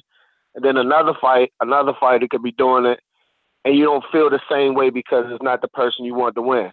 So until people are consistent with the outcomes of judging the fights, one day is not going to be your fight. As they once said a long time ago, when you don't speak up when they come for your neighbors, who's going to be around when they speak up when they come for you? Yesterday, a lot of people's fighter was on the wrong end of that feeling of having themselves robbed. You have to learn how to judge fights, and you have to be consistent. Until we bring the ref in as an alternative, not even an alternative, as a tie-breaking judge, so we have winners, and until we even extend the 15 rounds, we're going to have situations like this, man. And the problem with it is that in the United States boxing, the O is what markets the fight, unlike the UK. So we either need to switch our narrative, which we understand, and say, hey, man, a 27-1 fighter, a 30-1 fighter is just as viable as a 30-0 fighter. We're going to have these type of situations, man. If you weren't in outrage when Timothy Bradley won against Pacquiao, I don't want to hear it with Jermell. If you wasn't outraged with Triple G on the first fight, if y'all say coming forward wins you the fight automatically, I don't want to hear it. If you don't believe, that Deontay was missing a lot of shots, although being the aggressor, and you feel like some rounds were swaying with Fury, or you feel like, a couple knockdowns, until y'all start being consistent, I say y'all, that listeners of this show, and we be consistent with us being like a unique podcast and a unique boxing community, we're going to keep having the bullshit. And as I always say, the sport of boxing is dead, man, but the spectacle of boxing is still alive. You know what I'm saying? Until we do something about that, man, we're going to have these problems, man. TBV, I rock with y'all. That's my call. Peace. Marcus, as always, thanks for calling in. Gary, Texas, talk to us. Rosales. All right, just give me all the call you got. Just give me all of it. Make sure Gary find Gary's name. Gary got Rosales. I had Rosales. I had both Charlos by knockout. I had Frampton. Just give me all of it. Just as much as you got. Yeah, but he had Charlo B. Harrison. I think he had Murray beating N'Dam too. I didn't even pick that one. So I got that one wrong. But whatever. Boy, Mike, and you scored the fight a draw? You scored the Charles Harrison fight a draw? Yeah, man. I think it was round 10 where I had it like I had Harrison up. But I think for sure Charlo won that the 12th round because he kind of had Harrison on the back foot and he connected a couple of times when he was on the ropes. But the 11th round was kind of a close round.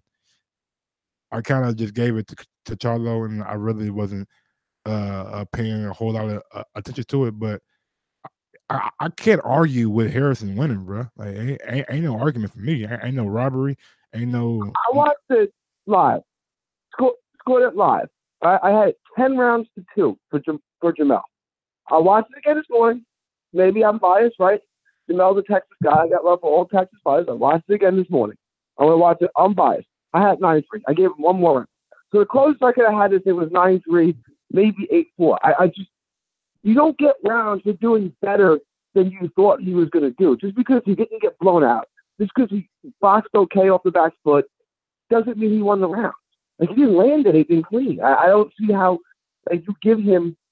Bro, 9-3, 10-2, bro. I don't know what you were watching, man. And I can't even entertain that, bro. Like, to be honest with you, man, it's like Mario saying 10-2 for Fury. Like, I just don't see what you guys saw.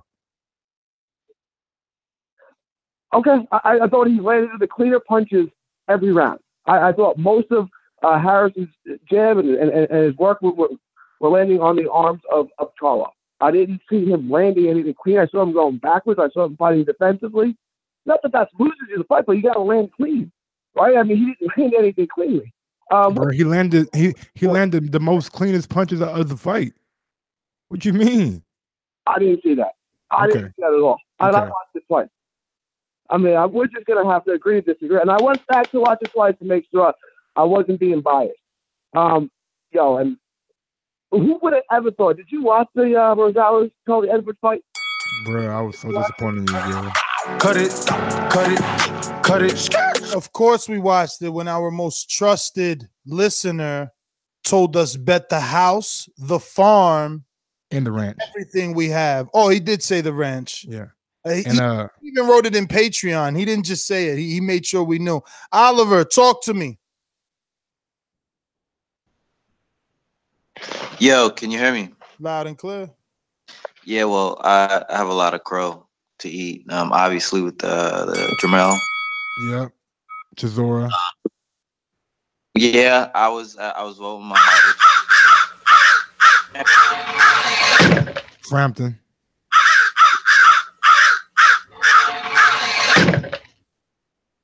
Yeah, damn. So it's 3 because you got Charlo, Chisora, and Frampton. Yep.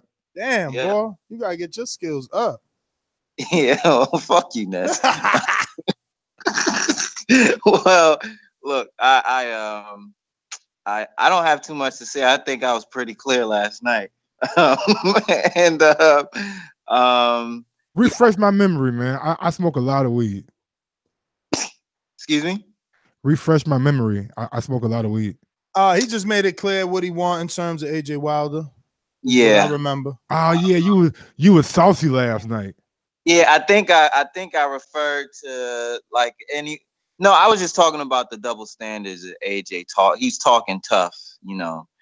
But anywho, I don't feel like talking about that duck at the moment. But I just want to say I'm still rooting for Charlo.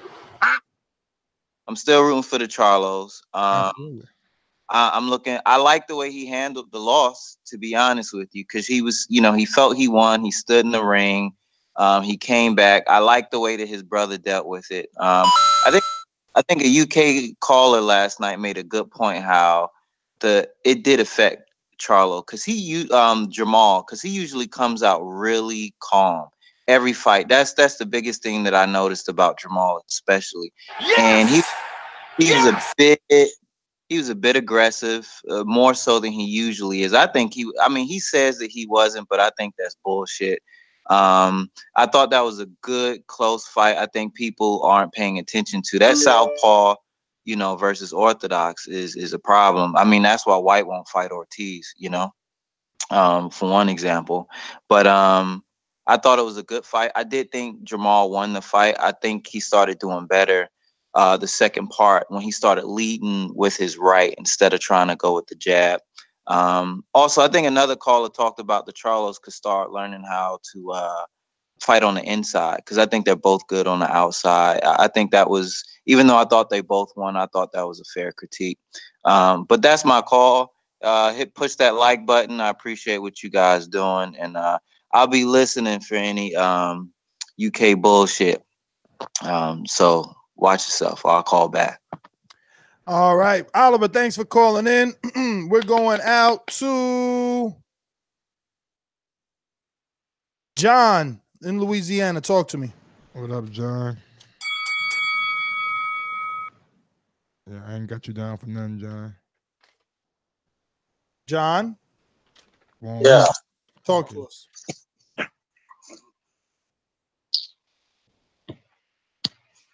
Yeah, as far as I saw the Charlo fight last night, the one that lost, they got to learn to be aggressive when it comes to actually winning the fight. It seems like everybody nowadays is trying to fight like Floyd and win without getting hit. Sometimes you just can't do that. You got to take that risk to get him out of there. And both of them kind of did that, which is why those fights were close. And as far as Crawford and Thurman, I certainly hope they end up in the ring with each other, because that'll be a good fight and might start off all these good welterweights fighting each other. That's my feeling. Yes, sir. John, thanks for calling in. We're going out to Jonathan on Skype. Talk to me. What's going on, Jonathan? Sorry about that. Start over, Jonathan. All right, what's up? Nah, man, I just honestly, I'm a little disappointed in the Charlo brothers. I wasn't really like too big of a fan before. I didn't really know that much about them, so I went in, you know, thinking that it was going to be cake, it was going to be knockouts, and you know, I was shocked when I saw Jermell against Harrison. I thought it was going to be a lot easier. Even from the beginning, like I was like, dang, like Jermell's not looking too hot here. And then, you know, the bias of the commentators started getting to me, and they were saying how, you know, this should be an easy win for him. But obviously, you know, the decision was otherwise. But yeah, man, I was hoping to become a fan of them, but I'll have to see. I'm excited for the rematch. But what did Harrison you see, though? How did you feel the decision was just? Yeah, I thought so. I think Harrison was obviously fighting defensively. He was constantly backing up, but it's the same with like with Canelo and Triple G. He was landing the jab. He was constantly counterpunching. Charlo was aggressive, but it didn't seem like it was effective. He landed every once in a while, but a lot of his shots were swinging in the air. And so I'm okay with that decision. I didn't think it was a robbery. I thought that was fair. And this is coming from someone who's not really a fan of the Charlo. So, you know, there's no type of bias there. I saw it as a Harrison win.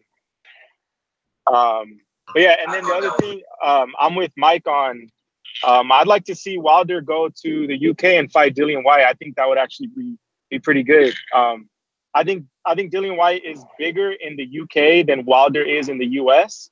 I don't have any numbers to back me up, but it just seems like that's the case. So yeah, man, I'd like to see that. That'd be, if Wilder Fury doesn't happen, that'd be a cool little narrative. See Wilder knock out Whyte and then call out AJ. You know, he beats his little brother. Now he's on to the big guy. But yeah, man, that's my call. Thank you guys for everything. Jonathan, man, thank you for calling in and being part of the show. We appreciate it. If you haven't done so already, subscribe right here to the YouTube channel, because we're trying to get to that 93,000. I'm refreshing right now. As I go to the next caller, we're going to Tibbs in the UK, I believe, and we have 92,497. We need 3 more to get to that nice 9500. 92 500. 92 500. We're going out to Tibbs. Skype. Talk to me. Yo, what's going on, people? You cool? We good. What's going on, Tibbs? Check that list, Mike. No, I ain't got Tibbs down for nothing. Oh, why? He's safe. Nah, I didn't. No, do you know what? I did bets, but I went to the actual shop and I did bet for Dillian Whyte to. It was a group betting, so like between 10 to 12. Damn. Wow, you smart. Nice. You must have got a couple plus hundreds on that. Plus 700. Yeah.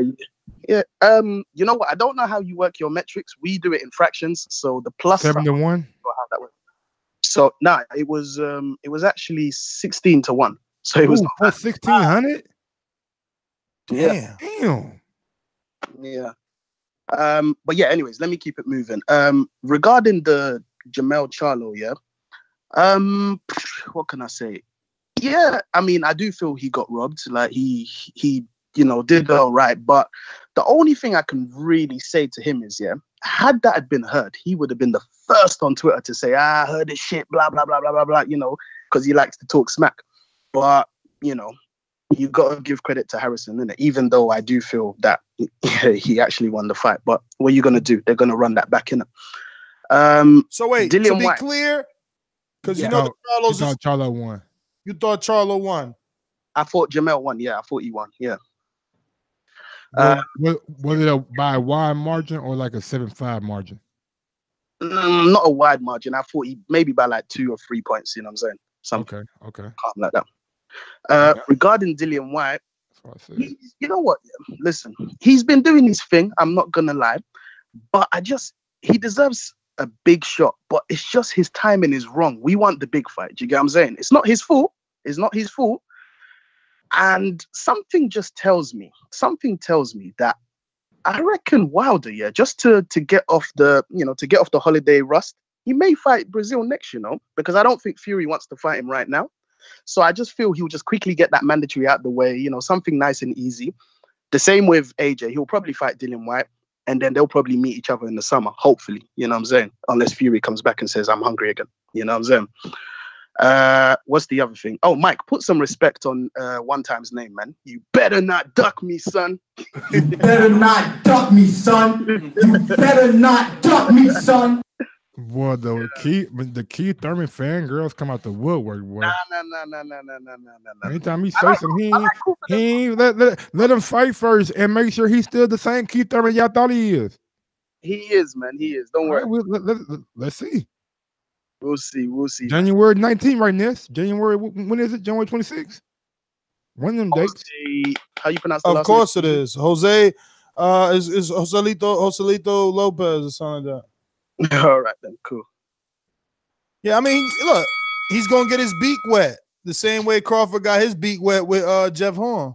Champion. Okay. But the level of Joselito Lopez. You see what I'm saying? I don't know. Yes. I gotta see Joselito in there with Manny Pacquiao to like gauge his level. Got a list. What? Am I on?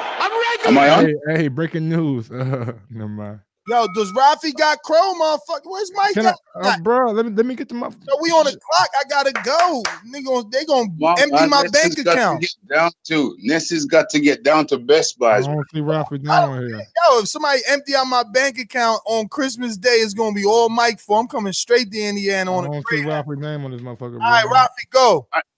Yo, okay. Right. So I've only watched it the one time, but I feel like the Charlo boy there, Jermell, he got outboxed. That was my impression. Yes, he was more aggressive, but dude, Harrison was picking him off. Made him look messy. That's my first impression. Yeah.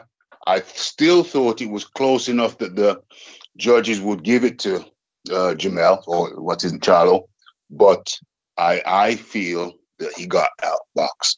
The guy was counterpunching him all day long. Right, next thing. I asked the other day, you wouldn't tell me, who is Wilder's mandatory? Dominic Breazeale.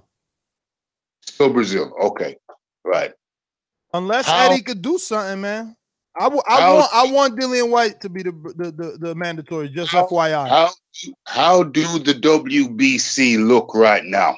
They look like clowns for picking Breazeale over Dillian when Dillian was clearly the better, the higher ranked fighter. You know, it just looks so stupid to me now. It's just so dumb. It should be Dillian. The WBC have fucked themselves, pardon my expression. They look fucking amateurish. It's a disgrace.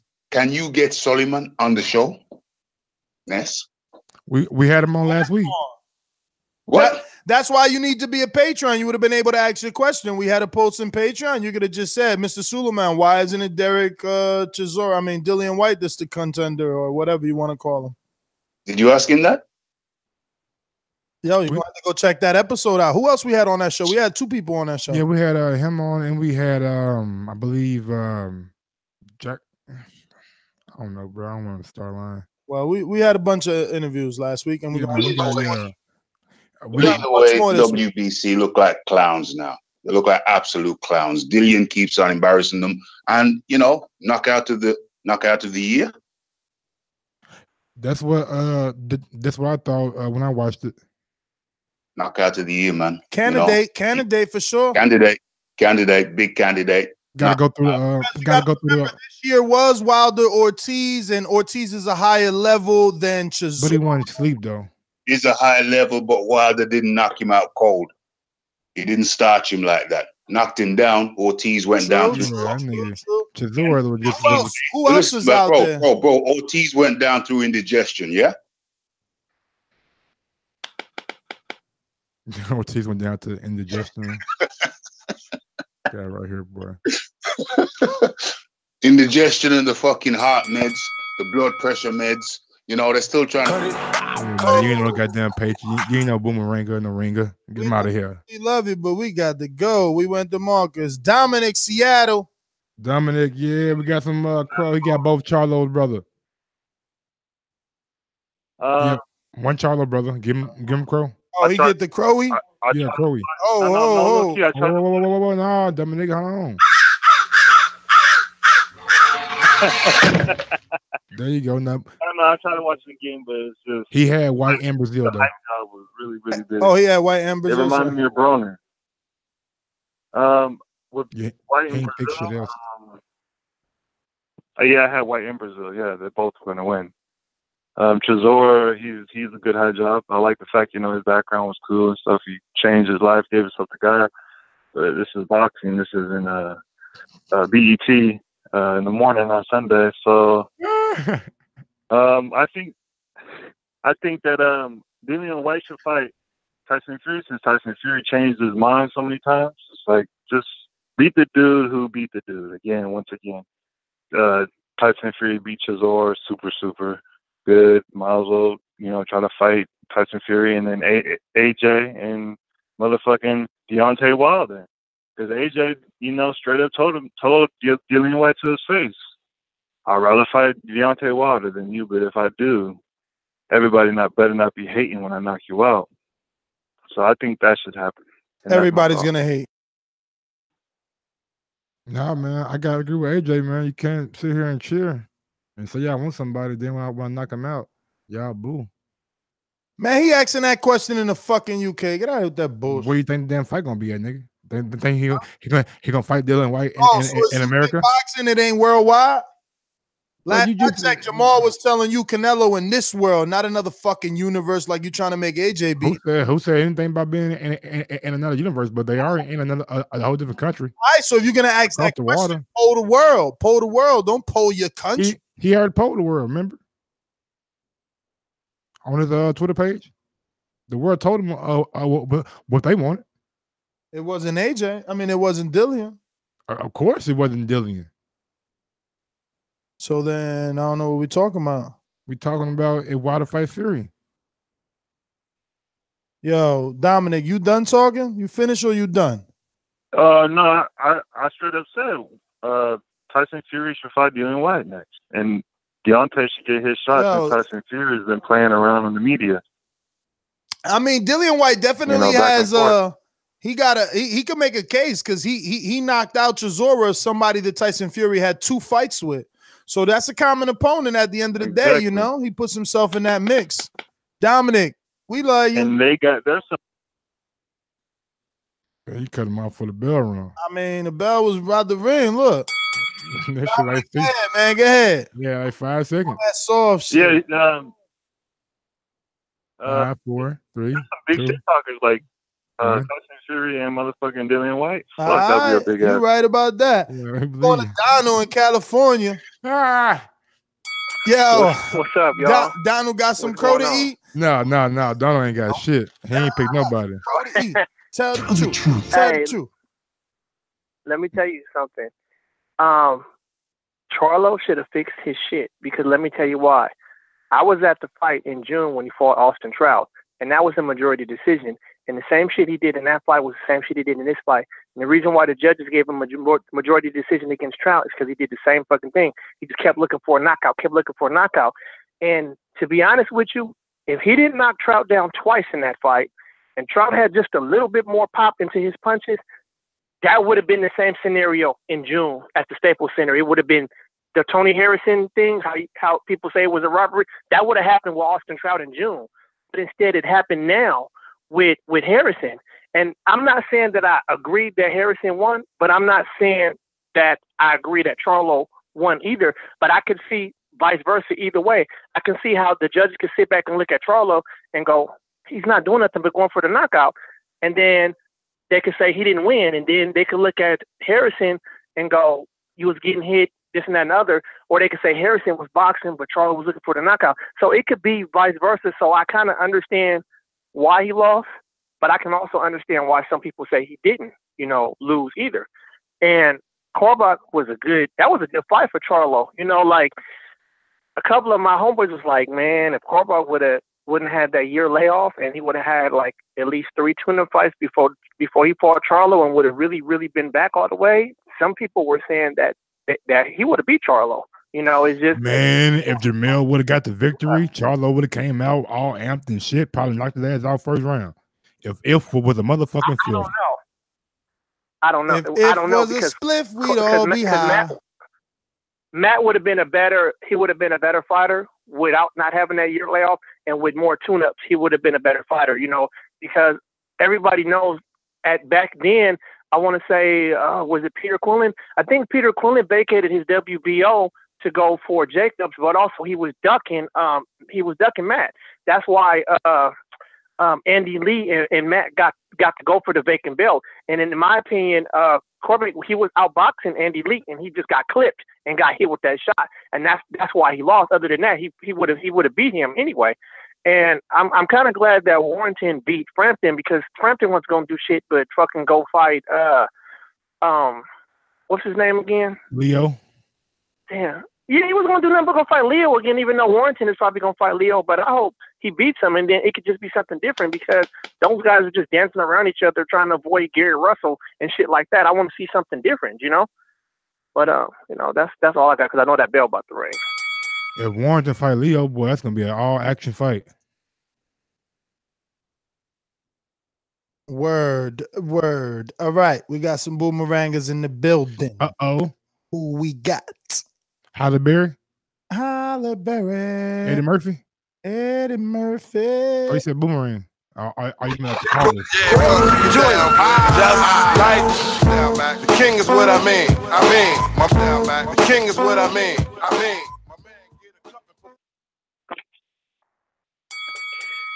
Yo, I ain't gonna hold y'all, Neff. I know you got to get your shopping, some late. No shopping for that one. No shopping. I lost my wallet. They found it, and I got to go to Best Buy to pick it up. You better hope it wasn't no nigga like me who found it. Well, a younger version of me. Oh, you would have emptied it out, huh? I would have took all the cash out. No, I would took the cash out. Yeah, I would take the cash out and turn it in. Took the cash and left the cards. Yeah, of course. Farmers a mug. I ain't gotta be respectful. I ain't got no cash in my wallet. I wouldn't pick it up then. I got some plastic. Ain't got no cash in my wallet. But I mean, just back in the day though, man. Nah. Hell no, I'm gonna make it quick though. Hold on. I mean, God damn it.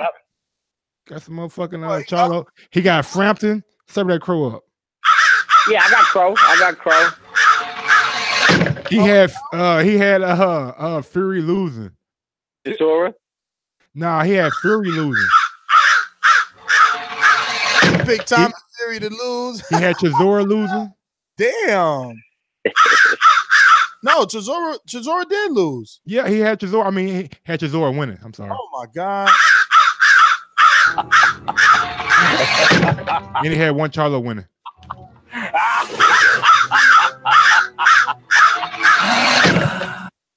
And actually, I remember he was like, "Fuck this, I'm going with Chisora."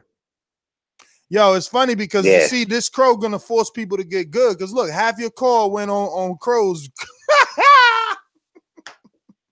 It's all right. You know what I mean? Because I get the munchies anyway. Y'all know how I smoke. I get the munchies, so that'll hold me down for a minute. I'm gonna get right to it. Heavyweight division, right? Not really. Let me get to Harrison Charlo real quick. Boom. That right there, I called it the opposite way. Harrison did, and I remember from the Hurd fight, my man that we got him. I don't say in a negative way, but we got him up out of here. I don't know what he's doing with himself. Larry from San Francisco.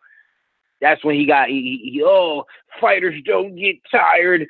Fighters get made to be tired. It's some old fake ass Rocky line he pulled. And I told him, I said, yo, Tony Harrison was in that fight with Hurd.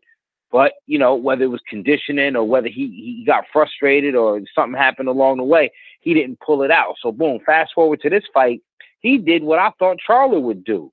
He was the first, his jab was first, and he had better movement. And again, Charlo was looking for the headhunt, but, you know, Harrison was doing more work. I don't know if he did enough to beat the champ, but I done seen K9 Bunbridge, also from Detroit. I done seen Bunbridge. Let me just get back into my boomerang. Let me double up back to back.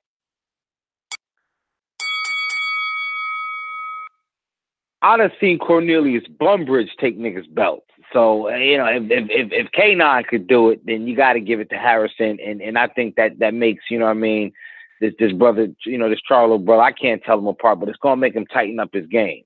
What we was talking about, what homie from the UK didn't know, that show, it was Ronnie Shields and also Mauricio Suleiman. If you're on Patreon, then, you know what I'm saying, you would know that, and you would have access to that information and know that they were fucking riveting journalistic exhibitions, if I must say.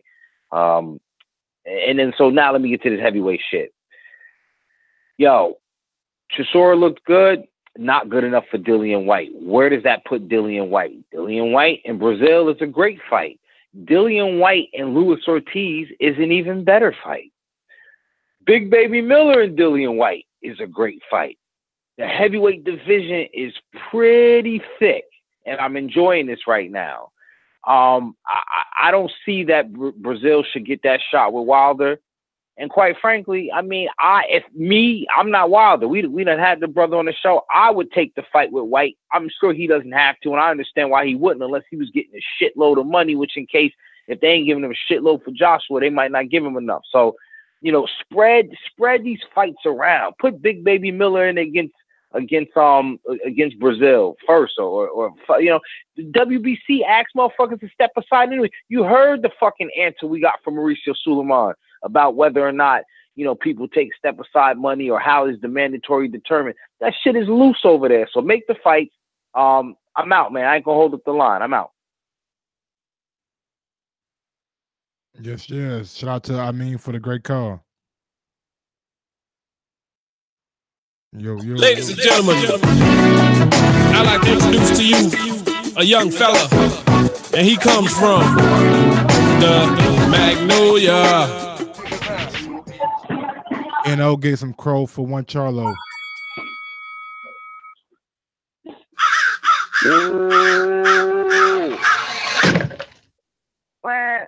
Wait, hold up, man. What I'm getting crow for, you hear me? You picked both Charlos.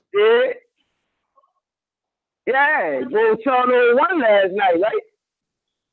Right or wrong? I mean, I scored a draw live.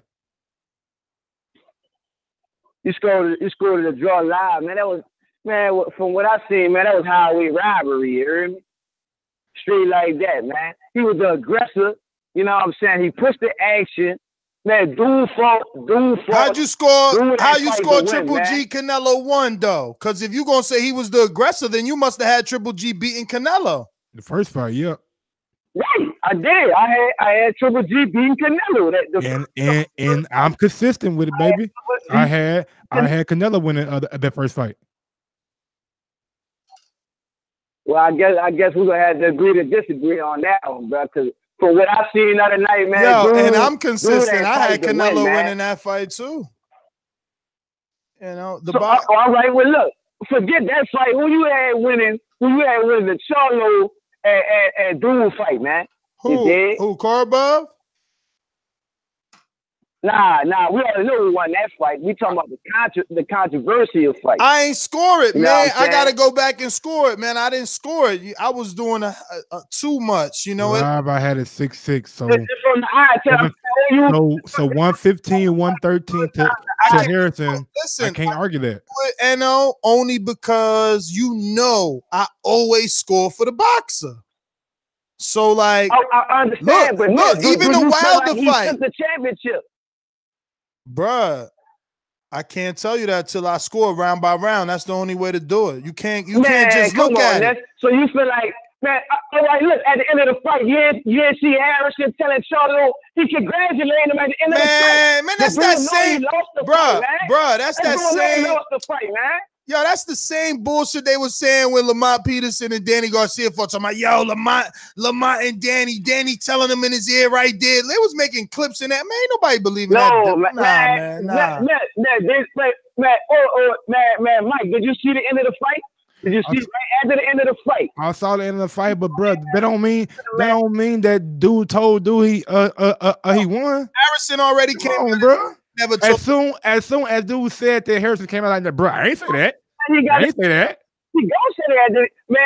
Bro, if you look at that shit with the NO. oh man, that shit look like he congratulating that man. Look, you wasted your whole call on that. NO, you should it don't even matter because like isn't an immediate rematch happening? Well, and that's why I love boxing, man. Run that shit back. NO, great call as always. We're going to California. Mr. Info Joe. Tell them the truth, yo. Tell them the truth. This portion of the show we call In the Know, presented by my brother. Tell them the truth, yo. Tell them the truth. He get Crow for Frampton.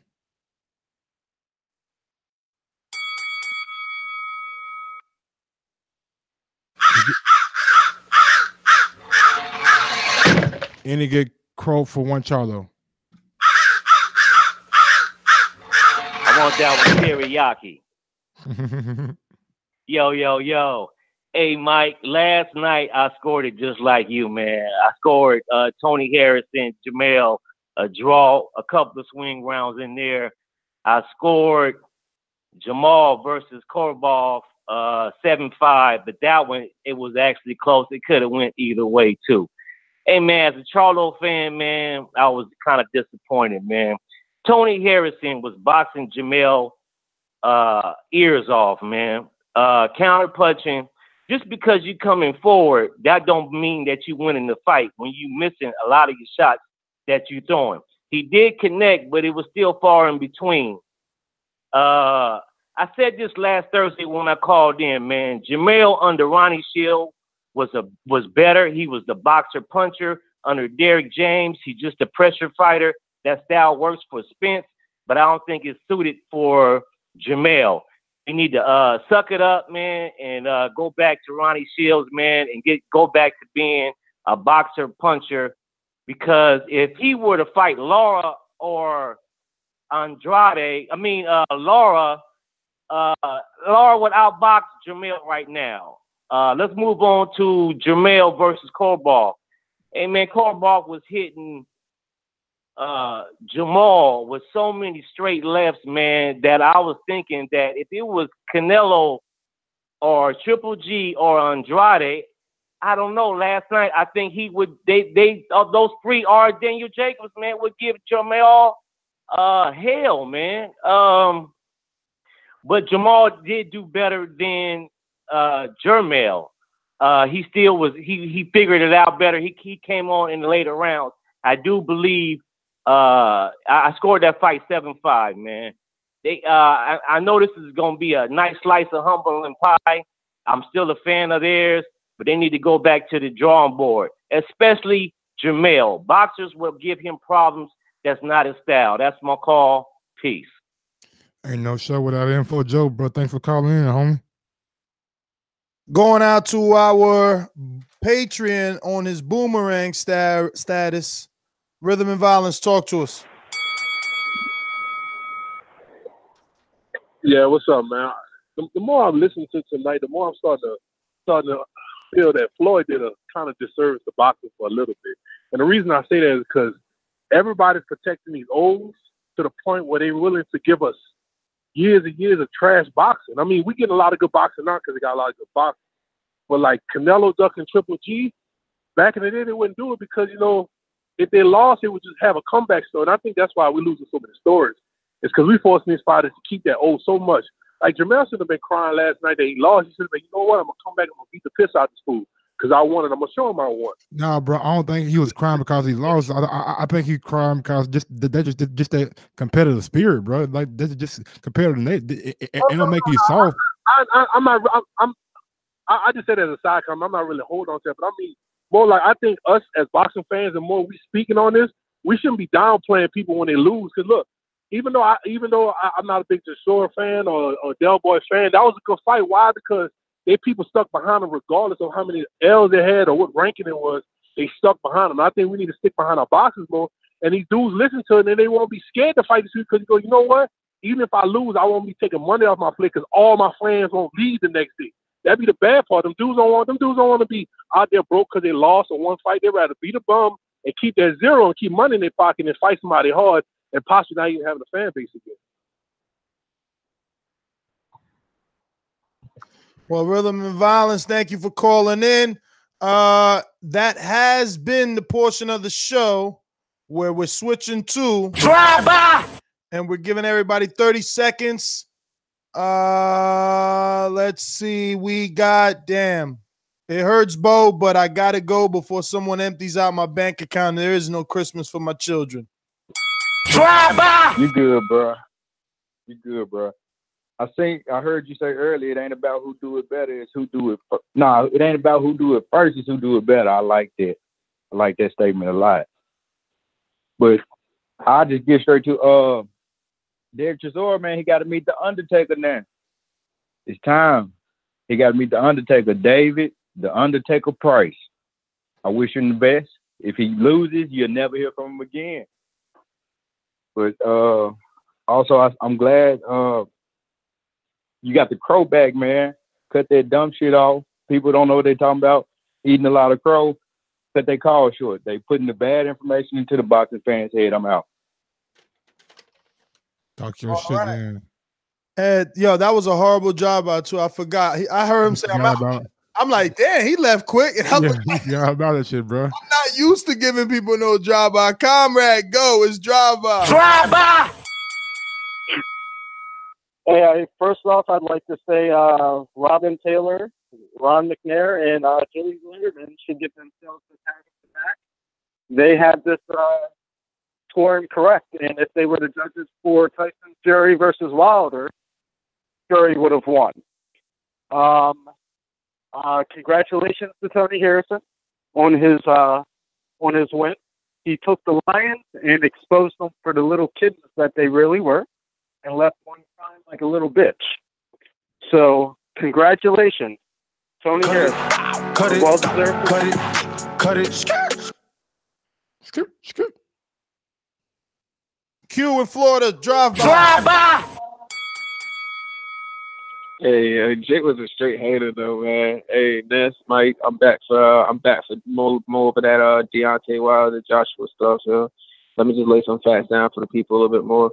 Hey, they set that whole thing up. That whole post-fight interview, that whole thing was horrible, man. It was the most disgusting thing I ever seen in boxing. And I gotta tell you this, you gotta hop on. I already know Mike on with me, but that shit was disgusting, man. Eddie Hearn, that just looked disgusting, man. Anyways, come on. Cut it. Jesse Reek and Drive By. Drive By. Oh shit! You recognize my number? That's great. Ness, love you, bro. Podcast of 2018 definitely goes to you. Jermell Charlo got robbed yesterday. Boxing is the greatest sport ever. I want to see Canelo versus Jacobs 2019. Reekin, love you. Thank you for calling in. Everybody, I do apologize for this. I'm going to have to go back to, I remember the days when I thought I was cool and Jim Jones was hot. I used to have the wallet with the chain and I would never lose it. Now my shit, I stay losing it because I switched from jeans to like always in athletic gear. I'm always in sweat, so them shit stay falling out. Get the one with the zipper on. But guess what? On the upside, 9 a.m. Eastern, 8 p.m. Central, 6 a.m. Pacific Standard Time, 2 p.m. UK time. Let's go! Let's go! Let's go! Me I'm ready! and Mike will be ready. Will you? We're going to have a morning show for you every day, Monday through Friday. And Monday through Friday, we got something special for Patreon. So join us at patreon.com/ThaBoxingVoice. Be part of the movement. We're at 24% of our 100% goal.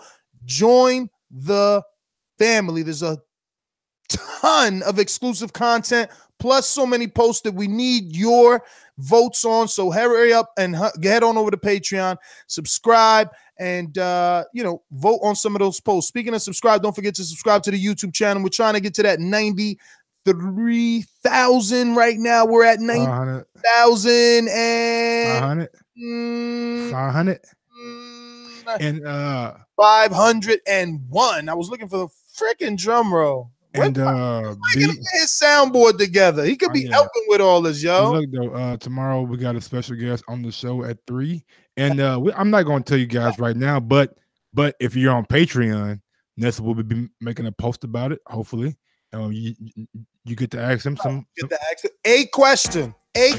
I see a lot of y'all going crazy, but you know what? You can put as many as you want. Who knows which one we pick, and whatever. But guaranteed you will get one. Like Nas is only one mic, you know what I'm saying? But oh shit, Mike, you should get a new intro from Dollar DiBiase and start like that. There's only one mic, and it's like there's only one you. Oh, then you go into that or you go to the 50 million, like, man, about this money. I don't know how somehow he got a switcher, but yeah. He's actually I actually got him hooking us up one for the betting show because I want something sweet for the betting show. Ooh, okay. I was listening to that Meek Mills and he's like, he had them trumpets and it's like, he's like, fuck up this money and make it again. I'm like, oh shit. I called Dollar DB. I'm like, yeah, because guess what? 2 weeks back to back, I lost. Yeah, that's with T.I. 2 weeks back to back, I lost. Anyway, that's for Friday show. I'll check you out. Yeah, man, you didn't tell about it a bit. Hey, Patreon only. Hit that thumbs up. It helps with the visibility of the show. Remember, we don't need you to crack open your wallet. Head on over to ThaBoxingVoice.com/affiliate sponsors. Click on that hyperlink. Use it to do all your Amazon shopping. It costs you absolutely nothing, but it gives us a little small kickback, which helps with the visibility of the show. You don't want to do that? You don't want to do that? That's all good. Just remember to rate us 5 stars on iTunes. That also helps with the visibility of the show.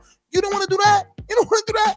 Fuck it. Share the show. Tell somebody at work, like, yo, have you heard this podcast before?